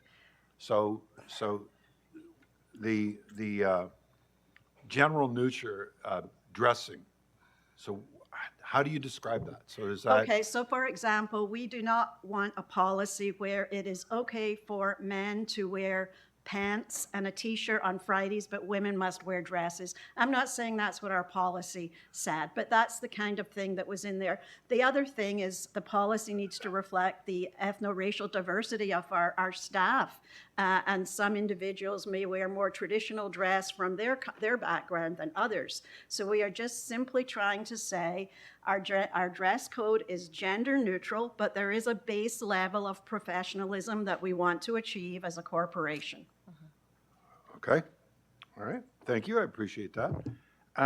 And the last thing that I've struggled with, and I don't understand it, so maybe somebody could put it in simplistic terms for me, is the development of chosen name personal pronouns policy. I really don't understand one is, what are we trying to achieve with this? What don't I understand about this? So we are being compliant with the Ontario Human Rights Code Okay. as per the protections for folks who identify in terms of gender identity and gender expression.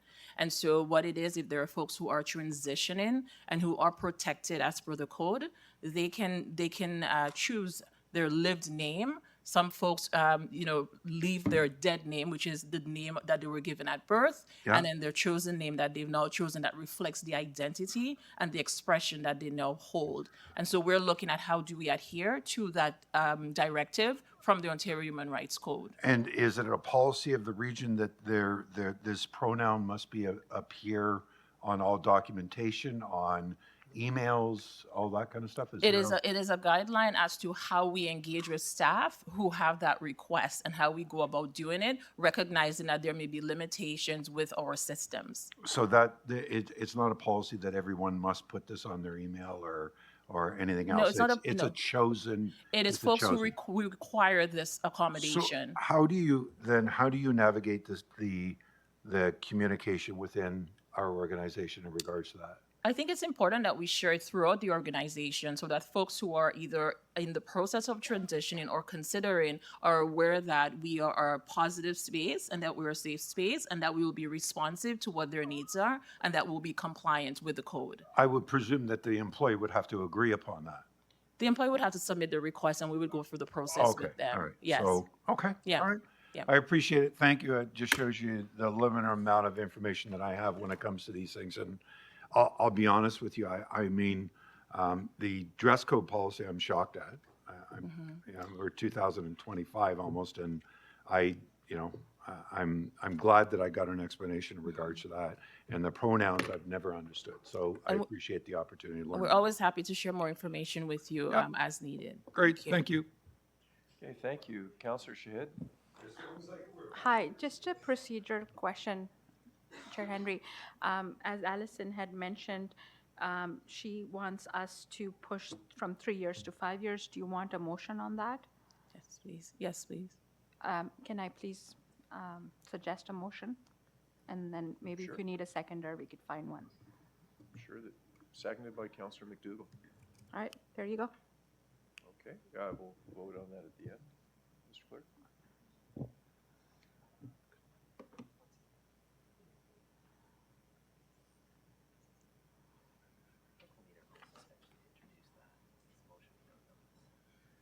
Okay, to do it the right way without getting any trouble, first of all, Counselor Shid, I need a motion to suspend the rules to introduce a motion. I'm happy to give that to you. I don't want to get in trouble. Neither do I. There you go. Seconded by Mayor Roy. On the suspension of the rules to introduce the motion, all those in favor? In opposition? Seeing none?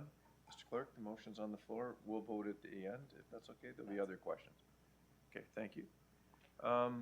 Counselor Anderson. Thank you, Chair, and I believe Mayor Carter touched on some of the points that I wanted to expound on. So, of the 37% changes that have been accomplished, is most of it what Mayor Carter alluded to earlier? That's what consists of the changes? Was that significant in the report? That what percentage of that are those changes? Most of the changes are through our recruitment processes. Okay. I see it on the recruitment, it's 8% increase in recruitment. On the recruitment, is it 8%? We have achieved 8%. 8% of, I'm sorry. Oh, the 8 recommendations that have been met recommendation, yeah. related to recruitment. Yeah. Yes. And on the recruitment piece, I see you mentioned students. Are most of the recruitments to fulfill the code or whatever it is, students? No. No, in our general hiring practices. No, it's It's overall general. Okay. Yes, not only specific to student. It includes a student recommendation, a couple recommendations specific to student recruitment, but it is our overall hiring practices. So, through the chair, what percentage of that is students? I don't have that information on hand. That is something I can get back and circle back to you. Okay. And the reason why I ask, I believe that's kind of superficial, and I'm being honest. It wouldn't be reflective, really, of the workforce. Can you repeat that? Sorry, I did not get that. I'll have our CAO respond. Yeah. Yeah, I think students are part of our hiring process every year. The recommendations address all aspects of our recruitment process. So for example, and I can speak to this one because I just completed the process with our Director of Corporate Services, we've gone through the competencies for all of the staff, including commissioners, directors, et cetera, to ensure that they are equitable and accessible. So many of the recommendations address our broader hiring practices, and we hire probably hundreds of individuals a year. Students are a small portion of that, but they are also have to be compliant with our overall policies. Okay. So my question is then, have we achieved any of the goals that were set out in the recommendation when it comes to hiring practice? Are these just steps that's being put in place, or are there actual tangible hirings that reflect?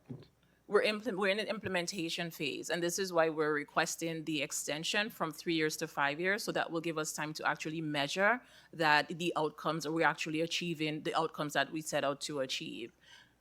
Okay, so since then nothing has actually changed. Work is happening. I wouldn't say that nothing, respectfully, I wouldn't say that nothing has changed. Work is happening. We're putting in the foundation pieces that we're hoping that we can come back and measure, so that we can look at our numbers to see, what is moving, what is changing, how the culture changing and being reflective of what it is that we're trying to achieve. So I wouldn't say that nothing is happening, no. So through the chair, just for clarification, so you need 5 years to put the steps in place, or?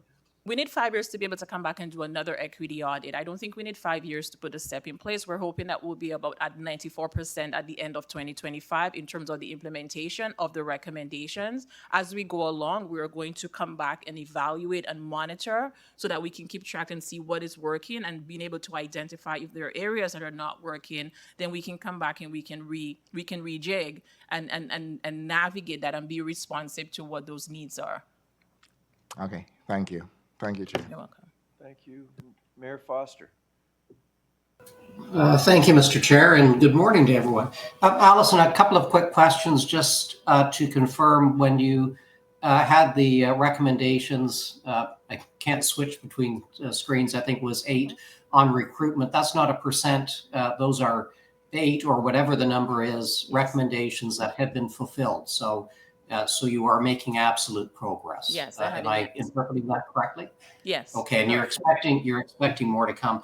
On the movement from 3 to 5 years, which I don't agree with. You need the time to see if what you're putting in place is working. Is there going to be any interim, I'll use the word polling, engaging with staff to ensure that between now and in that 5-year period that we have a sense we're moving in generally the right direction? So are we looking at engaging staff in some way, or just doing the audit in 5 years? That could be something that we do explore. There will be other sources of information that we'll be able to tap into, looking at the diversity of folks who are being hired, the experiences, of a select staff as well. But that is something that we can explore that is not off the table. Okay, so I would suggest maybe consider that. You'd hate to do an audit 5 years from now and find that, and I know it's not going to be the case. You're doing amazing things, but you'd hate to look 5 years from now and find out that you went in entirely the wrong direction. Thank you for that, and thank you for your work, Mr. Chair. Thank you, sir. Thank you. Mayor Roy. Thank you very much, and thank you for the presentation. I'm going to first start out with just a comment. You don't know what you don't know. And I think the reality of that is, as we extend from the 3 to the 5 years, And taking a look at the history of DEI and the assessment of the hiring practices across agencies, corporations, municipalities, we know that the history has led us that we have not fully fulfilled the requirements. What makes us think we'll meet those requirements now? We're committed. We are committed. We have gone through a process of identifying what the concerns are. We are engaging with our community in the development and with you in the development of our DEI strategy.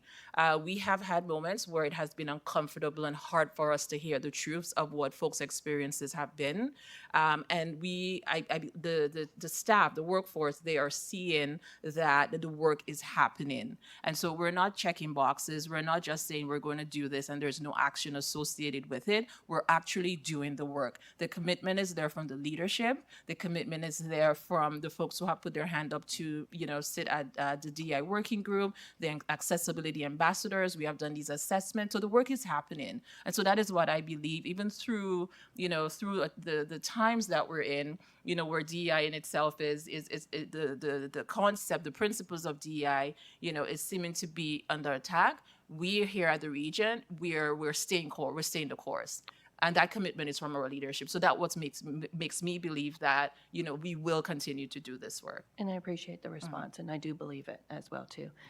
Through you, Mr. Chair, I do have a question, and I don't know necessarily if the answer could be had from yourself or potentially from the CAO. But this has been a conversation that I've been having, and especially sitting with the Ability Center, but also monitoring what Melly's Place within our community is also doing for the placement of individuals who have higher needs. Are we assessing that ability to be an employer of such to bring into our municipalities, but also into municipal government, to have some type of placement for whether it's partnership with the Ability Center or partnership even with Melly's Place? It is ongoing. So, Elaine, did you want to speak to that? No, I think you should talk about the partnership with the Ability Sector and other work. Thank you. Yeah, so we do have the partnership with the Ability Center and the Durham Catholic District School Board for Project Search. The region was actually the recipient of the Accessibility Award earlier this year for this initiative. Right now, we have 10 students, 10 interns who are participating within our long-term care homes, other areas here at regional headquarters, and we're looking in the new year to launch a new project, Pathways to Employment, in partnership with Ability Center. So yes, so this is as one of the larger or the largest employer here at the region, I believe it's our responsibility to be able to create these opportunities to help build capacity for young people for people in general who live with disabilities, to be able to gain that work experience, and that will help them, on their journey towards independence and full participation. Okay, and lastly, through you, Mr. Chair, and that is one of within the hiring practice, and that initial portion of the hiring practice, how do you deal with somebody with a learning disability? So say, for instance, you may have the need to do a test, and within that test, the person may have had accommodations, whether they were post-secondary or in their secondary placement. How are we now identifying? Because as an employer, you don't ask for identification. In the school system, you ask for identification, you work with identification. How are we working with the new employees for that identification and giving that support?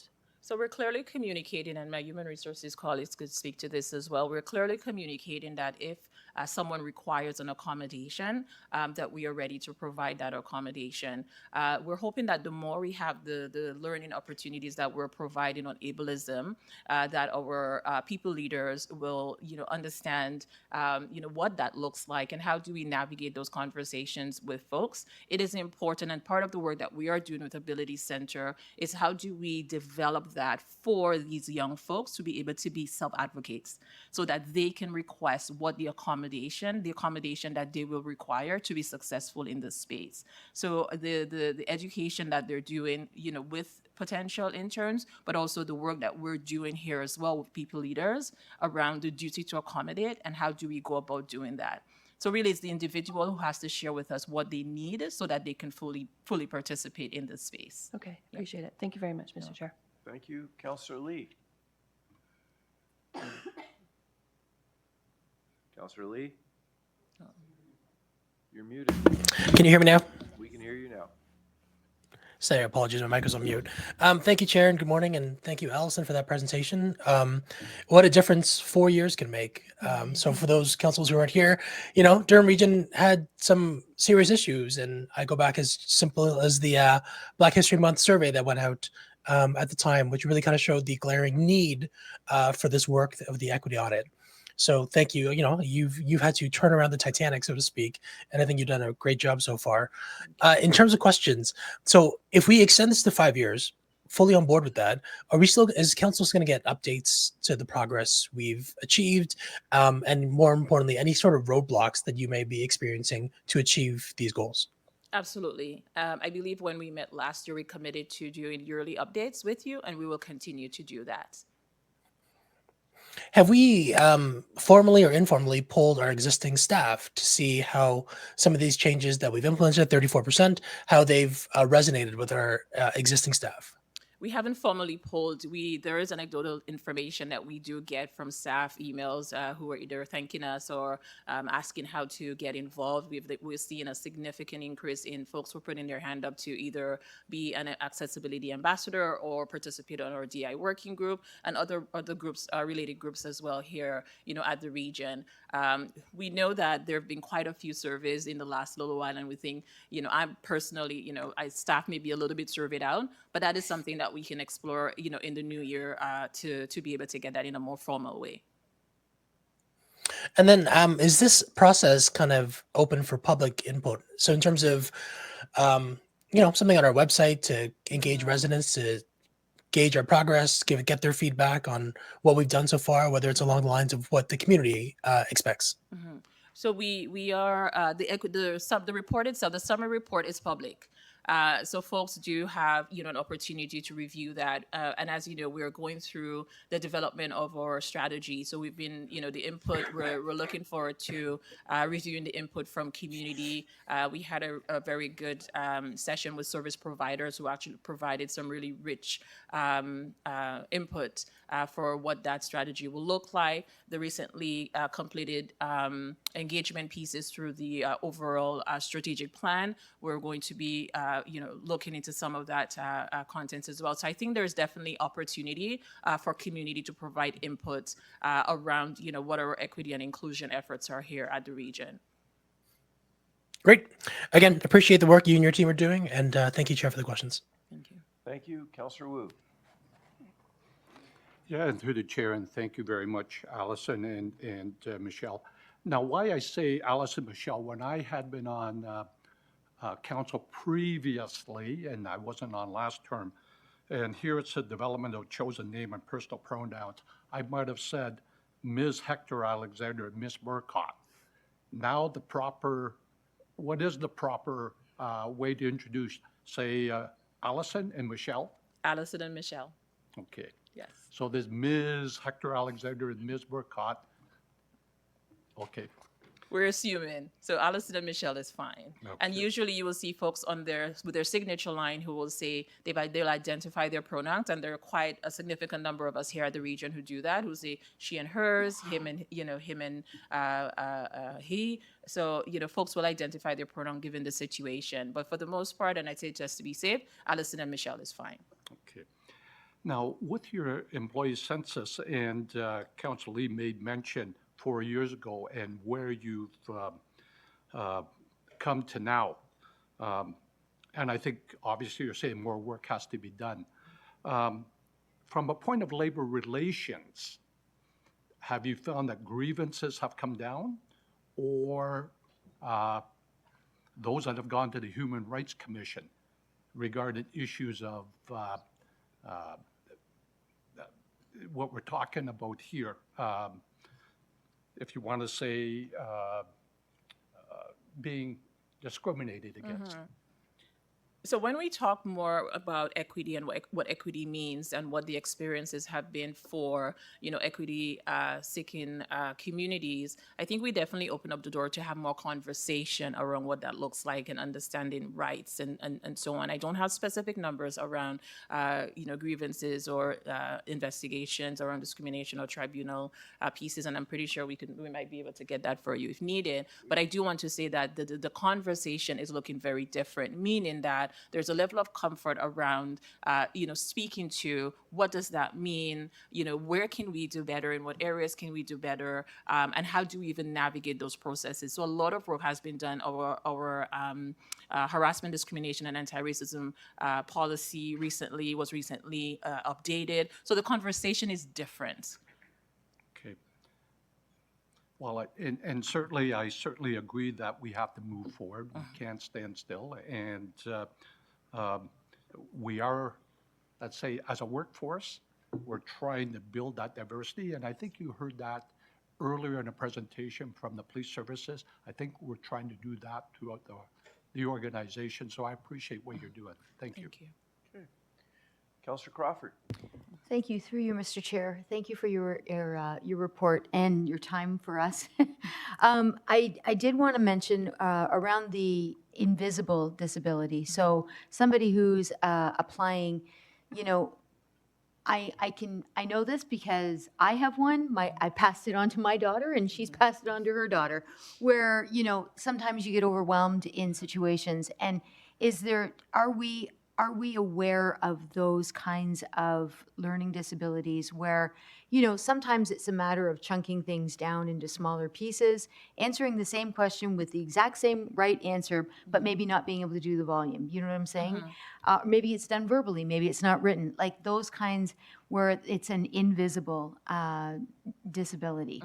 I don't know if I'm saying that right, but I'm just wondering if there's some form of training for that too. Yes, and so that is ongoing. It falls within our ableism training that all our people leaders, it's mandatory for all our people leaders to do that training. And so it's really, again, looking at how do we have conversations? So how are we creating a space so that someone who lives with an invisible disability feels comfortable saying, this is what I need to be able to do my job well. And so we're hoping that as we continue to do that, that is the culture that we want to create, so that whether, it is invisible, whether it's visible, that folks feel comfortable coming forward and saying, this is the accommodation that I require, and I just do this differently. We hosted an event here last week, Monday, in Council Chambers, in recognition for the International Day for People with Disabilities, and that was the conversation that we were having. We had a panel that spoke to, what do I need as someone who lives with a disability? What do I need to feel a sense of belonging, a sense of inclusion, but also to be successful in the space.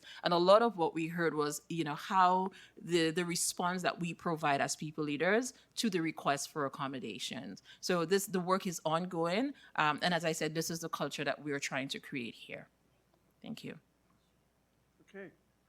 So that exhausts the list of questions. So Allison and Michelle, thank you very much for your presentation, and to your team for the great work you're doing. Thank you, Chair. Okay. Members of Council, we have one more we need to deal with the motion. Mr. Clerk, you had display it. Okay, it's on your screens. Call the vote. Okay. Just because we have the motion on the floor, I'm not really sure that 3 to 5 years, so what is the additional 2 years for? Is it to be able to get more information? Is this plan was built for a 3-year plan, but they believe now that it needs 5 years? Is that correct? Is that how I'm interpreting it? Go ahead, please. For you, Mr. Chair. No, it's simply to provide enough time to complete implementation of the equity audit, which, as Allison said, should be by the end of next year, and to give us time to track and monitor the developments and fine-tune as needed. So by 5 years, we should be able to see where we have made progress and where we really need to refocus our efforts. We're feeling like 3 years is not quite enough because we'll only have implemented some of the recommendations by the end of 2025. So it's to give us time to track progress and ensure that we we can see measurable changes. That being said, as Alison mentioned, you will get an update annually in terms of where we are, and if we've identified any trends on an interim basis, we'll be sure to include that in the presentation. And if I could add, the original recommendation from the report referenced 5 years. It was council who gave us direction to change it to 3 years. So the original recommendation was 5 years. So what was the reason behind council's asking for 3A? Through you, Mr. Chair, I think the initial equity audit was a little bit alarming, as I knew it would be. And so I think council was eager to see that we are progressing and addressing the recommendations. But again, to truly measure the progress, we need 5 years. Okay, thank you. Councillor Anderson? Yep, just as follow-up through the chair for clarification. So in 5 years, if you do another audit and things hasn't changed or there isn't significant improvement, you reinvent the wheel again, or how does that work? Well, times are evolving and changing. There is so much happening around us. So we will continue to be responsive to what we're hearing from the workforce and from our communities. And we will look at what our strategy says. We will look at where we need to tweak if tweaks are required. We will measure, and if it's not working, we'll reference or go back to the relevant groups, both in community and here within the region, to look at what changes can be made. We will come to you as our council to request your guidance as well. Okay, thank you. Mayor Barton? Hey, thank you very much, Mr. Chair, and thank you for the presentation. Just on this motion, obviously we want to make sure that everyone can be their best selves when they're at work and that they can be as productive as possible. We treat each person as an individual. But again, we also have to manage costs. So I'm just wondering what the change in the additional 2 years would matter from a budget perspective. What does that do for us? I don't think it's anything significant, no. No. Okay. Just curious. Thank you. Thank you. Councillor Chapman? Yeah, I'm not sure if some people are missing the point on this. This is 5 years from October 2023 when you read the motion. So that means it'll come in 2028. If we stick with the 3 years, then we're looking at the end of next year, beginning of 2026. So that's a lot of work to do. And I see why they've asked for the 5 years. So it's from 2023. So it'll come back in 2028, right, Alison? Yes. Great, Yes. thanks. And because we'll be at 94%, we are aiming to be at 94% at the end of next year. That will give us that year to really look at the implementation and the measurement. Okay, Councillor McDougall? Thank you. On the seconder is this, I think that Alison and her team do great work, and she's going to report back to us, I believe annually, she said, and this gives us an extra 2 years to get further down the road. And to Mayor Barton's question, it saves us money by not doing the equity audit sooner and then sooner again. So I just think this is a good motion. Thank you. Okay. That exhausts my list. I'll call the vote now. All those in favor? In opposition? Seeing none, that carries. Thank you very much. Our next presentation is by Bronwyn Henalis, Manager of Government Relations, and Alison Burgess, Director of Communications and Engagement, on the Government Relations Annual Update presentation. Good morning and welcome. Good morning, Chair, and good morning, members of Regional Council. So I'm Alison Burgess, and I'm here today, very proud to be here with my colleague Bronwyn Henalis as we provide an update on our government relations activities over the past 12 months. We know there's been an interest from Regional Council in our government relations activities, and so we put together this high-level presentation. However, I want to be clear that this won't replace our annual regular report that will still come to you in January. We will outline specific priorities, actions, and comprehensive accomplishments of 2024, as well as outline our priorities looking ahead to 2025. So I'll just start with talking a little bit about the approach that we take to government relations. Our process and approach is directed by you, Regional Council. We work to move forward with Council's priorities as discussed and decided upon at committee and council meetings. We work internally as staff to align, and then we develop a framework with key messages and positions that we take forward. We have both formal and informal ways that we execute that framework. From the formal approaches, we ensure that council-directed letters and motions that occur here in council reach the right people and that they're flagged for the appropriate minister. We arrange meetings for the chair and other representatives of council to meet with ministers, local MPs, MPPs. And we arrange for participation and delegations at conferences like AMO that we attend annually. We also support the chair and our CAO in their collaborative efforts through sector-wide advocacy groups, such as Marco. At the staff level, or on the informal side, we support council's work by connecting with civil servants, our counterparts, keeping them informed about our priorities, being aware of motions and any requests coming forward. We also work closely with Strategy Corps, who advocate on our behalf, and we keep our priorities public through communications and strategic media interviews, as you would see. In 2024, we had success related to several of our priorities, so I wanted to share some of the specific tactics that we've used over the past 12 months. One area where we have improved significantly is the adoption of a more sophisticated approach to our GR meetings. We ensure that everyone, including staff, political staff, elected officials, know what the meeting is about before it happens. This multi-pronged approach of information sharing helps to build consensus and has led to more productive conversations and better outcomes. A great example of this is the framework we've been working on to secure funding for Durham's housing projects. There were briefings at the staff level to build awareness about the projects on the horizon. The CAO met with her counterparts, the deputy ministers, at both the provincial and the federal level. And then this set the stage for productive conversations with Minister Fraser and Minister Calandra, including a visit from Minister Calandra to our facilities and a roundtable discussion with our mayors. We've also had announcements held at our various housing project locations.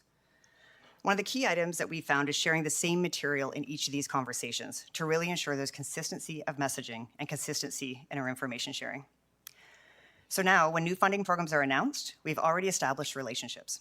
We have found that staff and political leaders are aware of what's happening in Durham now, so the process of applying for these grants, or being on their radar, if you will, is much more seamless. We've also held our first Queen's Park Advocacy Day in March of 2024, where we met with 5 ministers. In those conversations, we shared our priorities, and we had a bit of a longer discussion that's sometimes available to us at conferences. At the staff level, we made contacts for appropriate follow-up. So we'd like to arrange again in 2025, however, the timing might need to be adjusted in case there's an impending election.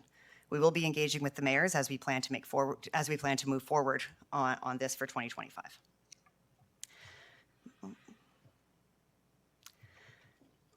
Continuing with our approach in 2024, we were happy to host the Associate Minister of Housing, Vijay Thanagasalam. He toured through Beaverton Heights, he visited the Oshawa microhomes, and was really supportive of our collective approach that we've taken to supportive housing in Durham Region. We've really taken the approach of sharing all of the details of our major funding applications with our local MPPs, with our staff counterparts, and with political staff to raise awareness. And we were very excited to host an announcement as a recipient of the Housing Enabling Water Systems Fund for work on the Oshawa Water Plant. We worked with our colleagues in Brock Township. The chair, Mayor Schumer, Councillor Jubb, delegated together at the Roma Conference and advocated for the temporary replacement of the Beaver River Bridge. And finally, we provided formal feedback to both levels of government through pre-budget submissions about responding to provincial legislation such as Bill 131. So I'm now going to turn it over to Bronwyn, who's going to speak about our priorities and some of our specific activities. Thank you, Alison. While we were flexible in our approaches, we regularly referred back to the top government relations priorities that were presented to Council in January of 2024. So the first 2 priorities were related to funding and support for homelessness, mental health, and addictions, including 1635 Dundas, as well as progressing our mixed-use and mixed-income housing projects. We also looked at advancing long-term financial sustainability and specifically highlighted the impacts of Bill 23. Lastly, our work focused on advancing one of our key priorities, the GO Lakeshore East extension to Bowmanville. While we were very active this year to address these priorities, and here's a snapshot of some key numbers. We have 2 dedicated staff who work in government relations. In addition to myself, there's a policy advisor. At the region, there are 3 senior staff who have leadership roles in advocacy associations and help to shape the collective voice across the sector. We worked with colleagues across departments to coordinate and submit 4 cross-departmental grant proposals. And this is in addition to the regular grant proposals that are prepared by program areas. We prepared and sent 21 letters to ministers and key officials. We worked with Strategy Corps, who supports our in-house government relations work to advance key priorities. This included 2 meetings a year, as well as over 60 meetings on our behalf with political staff. We provide updates to council via regular briefing notes that are sent on behalf of the CAO and annual reports. And this year we've added this presentation. We also meet with staff from local municipalities, boards of trades, chambers of commerce, as well as MP and MPP offices. In addition, the team set up, prepared, and supported 29 meetings between the chair and ministers, or MPs, or MPPs, as well as a lane with deputy ministers. We supported the team to lead 5 AMO delegations at the annual conference in Ottawa and provided ongoing support to Councillors McCaughey and Crawford in their roles as AMO board members. Further, we supported collaborative meetings among the regional and single-tier CAOs, as well as regional chairs and Marco.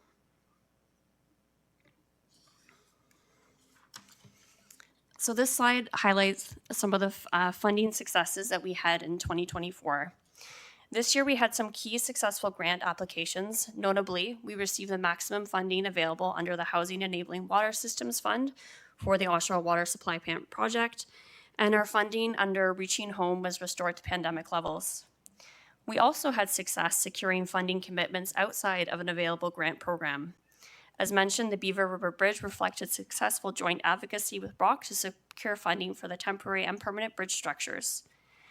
We are also anticipating that we may soon receive $6.4 million in encampment funding from the federal government to be confirmed in 2025. And finally, Durham Region was awarded frequent builder status from CMHC, which includes earmarking up to $330 million for our housing projects. These grants and projects all have a government relations component, but it is due to the hard work of staff across departments that have contributed to their success.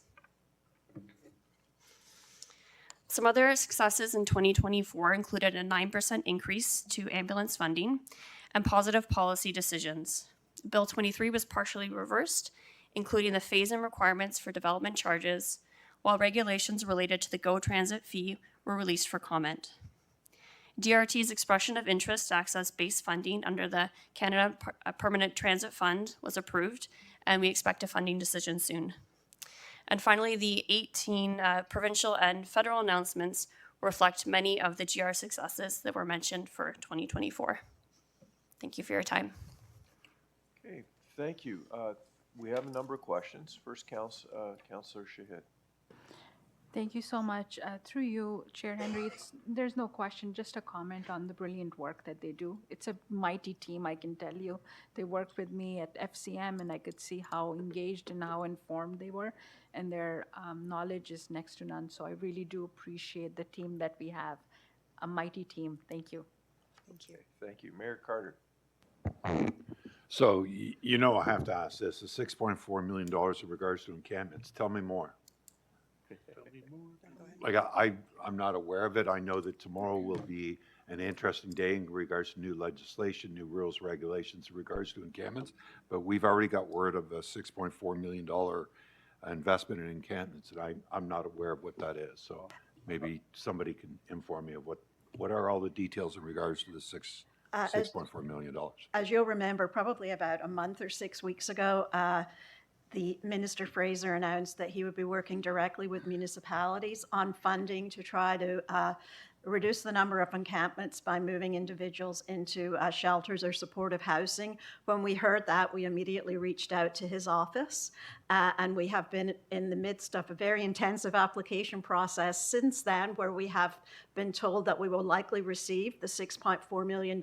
We just have to continue to provide the additional information that is requested. If we are successful, that money would go towards the capital costs of Phase 2 of 1635 Dundas Street. It would therefore allow us to reduce residents in the shelter by moving them into the supportive housing and getting them on their journey to self-sufficiency, which would allow us then to shrink the encampments by moving more individuals into the shelter space. So we have, I guess it's conditional approval at this point, I would call it, but we are continuing to exchange information. And I think we got one last request today for additional information. So we're hoping for confirmation of very good news early in the new year. So this has nothing to do with matching funds. It's not federal's going to give you 6.4. The province has to match it. We have to match it.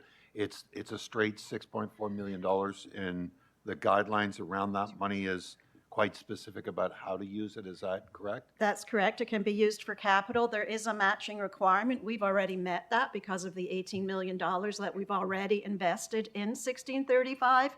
There is no expectation of provincial matching. Okay.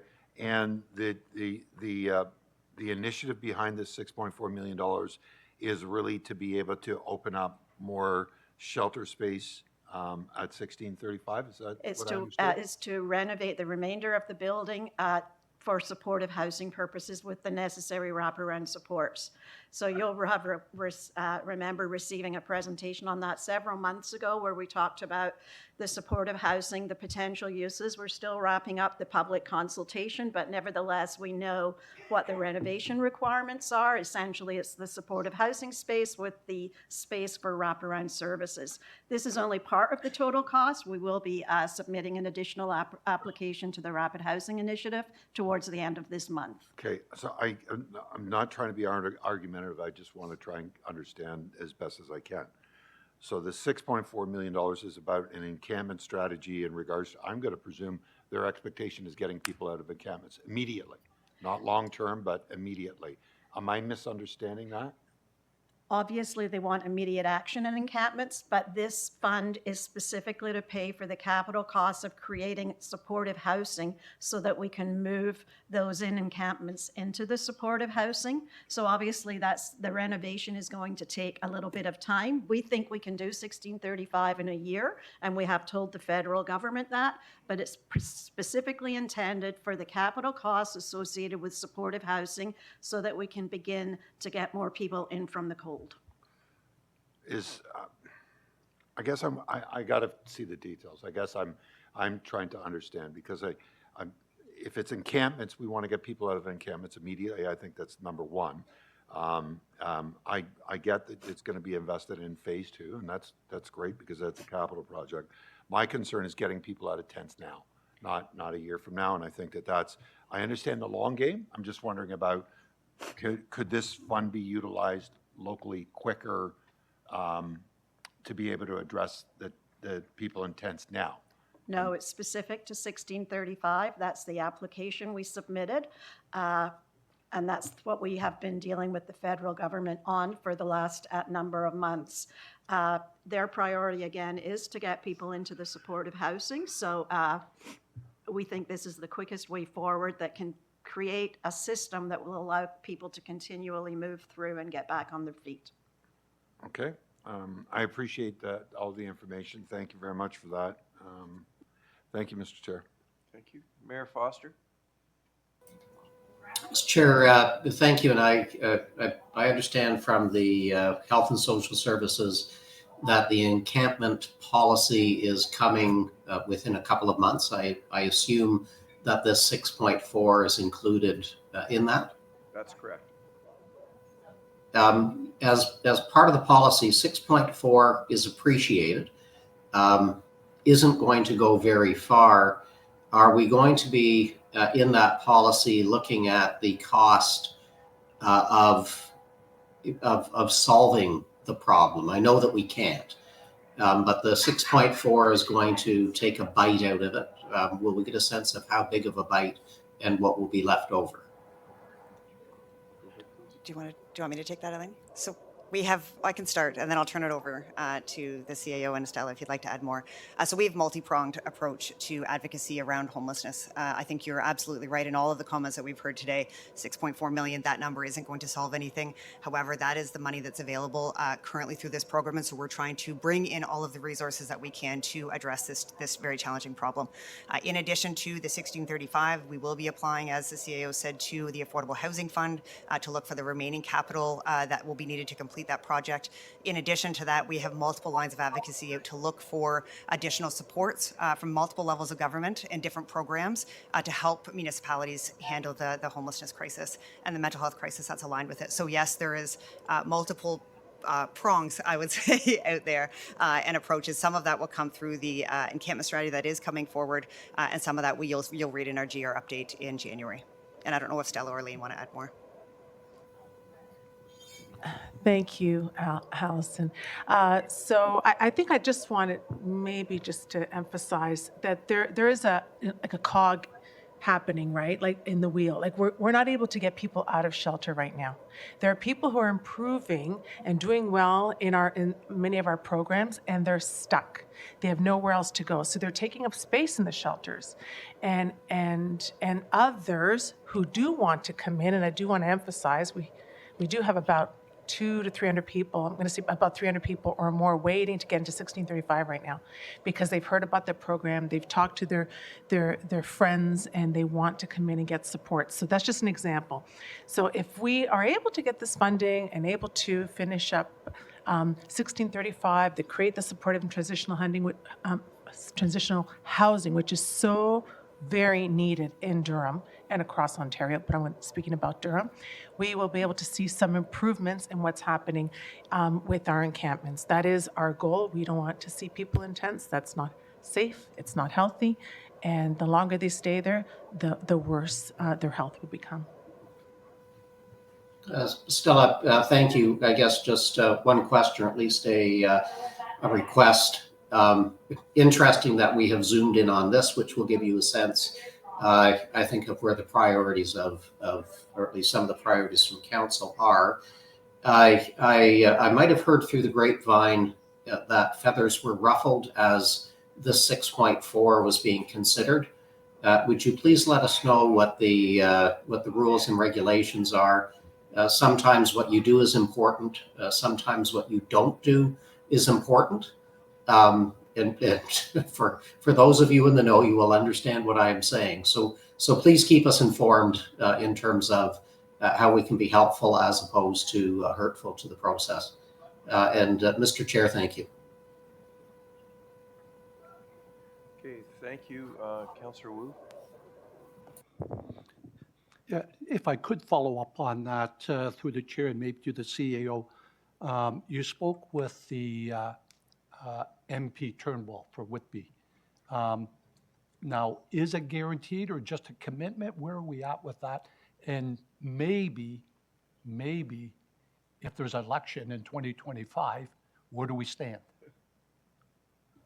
Thank you. Through you, Mr. Chair. As I said, the dollars will not be confirmed until the new year, but we have replied to all of the requests for information that we have received from the federal government, bar those that came in this morning, which we will get to today. So I feel quite confident that we will have that money confirmed early in the new year. If there is a change in government federally, yes, you are right. I think there's many funding programs that will be at risk, including those related to housing and homelessness, but you can also add on to that infrastructure, transportation, everything else. So it will be a tricky time if there's a change in government. Thank you. Yeah, and through the chair, and it's funny you mentioned transportation, and on slide 6, the briefing notes from yourself, the CAO, a letter sent to MPs Turnbull, O'Connell, and Holland asked about the status of Region Zero Emission Transit Funds application. And I think that application was about 33.7 million. Where did that go? It was significantly greater than that, and we were not successful in that application. So we continue to pursue other opportunities for funding the electrification of our transit fleet. Yeah, and it's just coincident, I heard a term used by the chief, polite response back. Did we ever get a polite response back why we didn't get the money? The response was predominantly that the program was oversubscribed. Okay, thank you.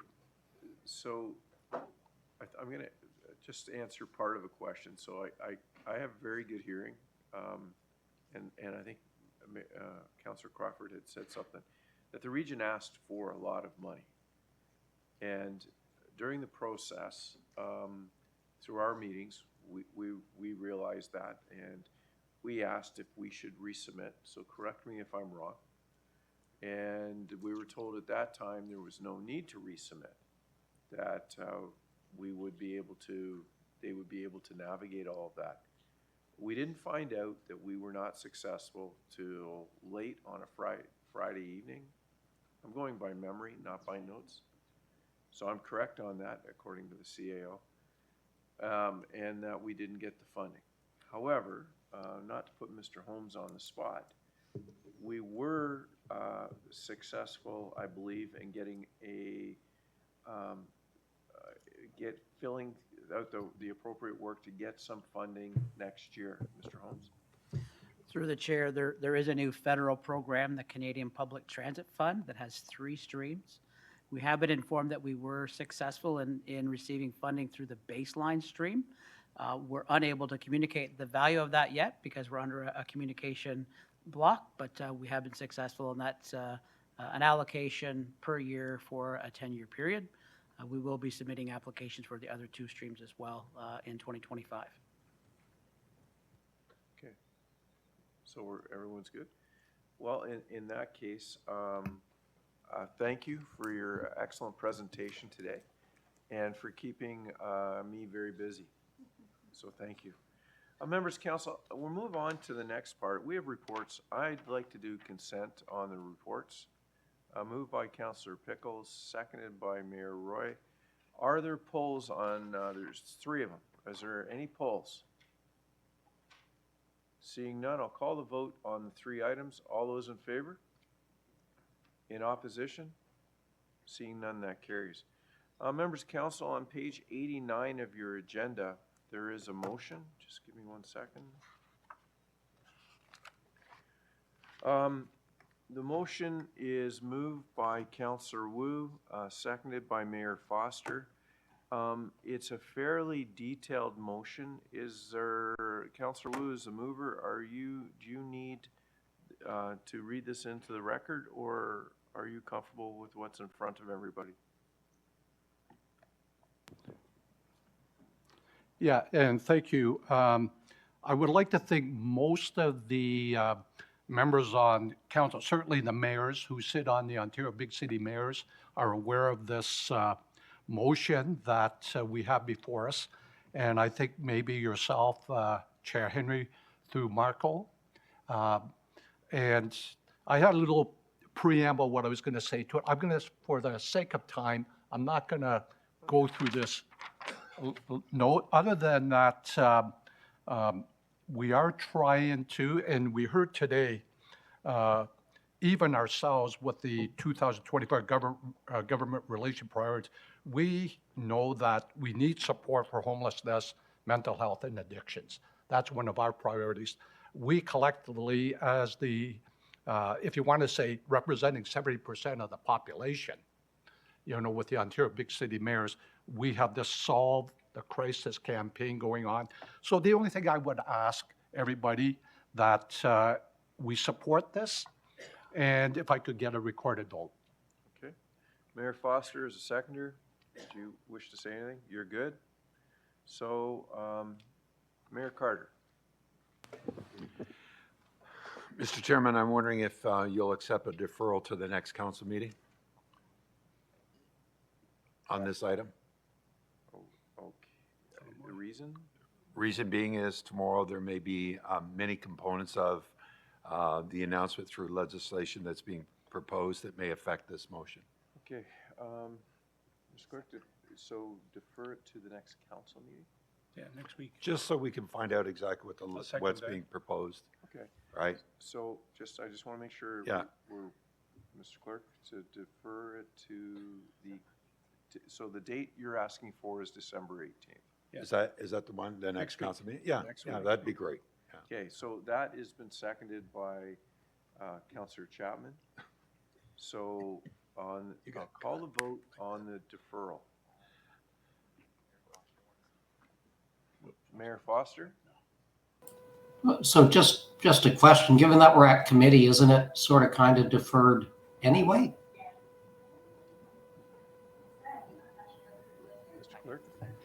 Through you, Mr. Chair, if the motion passes today at committee, it will appear on the Committee of the Whole report for ratification at council on the 18th. But I think what Mayor Carter's saying is that something may happen tomorrow that may change the direction of this, so he's asking for a week. Okay, so I mean, I don't have a problem, but I'm not sure that we're achieving anything different, but all good. Thank you. Okay, thank you. So, members council, on the deferral, I'll call the vote now. All those in favor? In opposition? Seeing none, that carries. There are no confidential matters. Members of council, I'm suggesting that you be prepared for a very long day tomorrow. On that note, Councillor Chapman, I need a motion for adjournment. Thank you. Seconded by Councillor Marin Pietri. On adjournment, all those in favor? In opposition? Seeing none, that carries. We'll see everyone tomorrow morning. Thank you.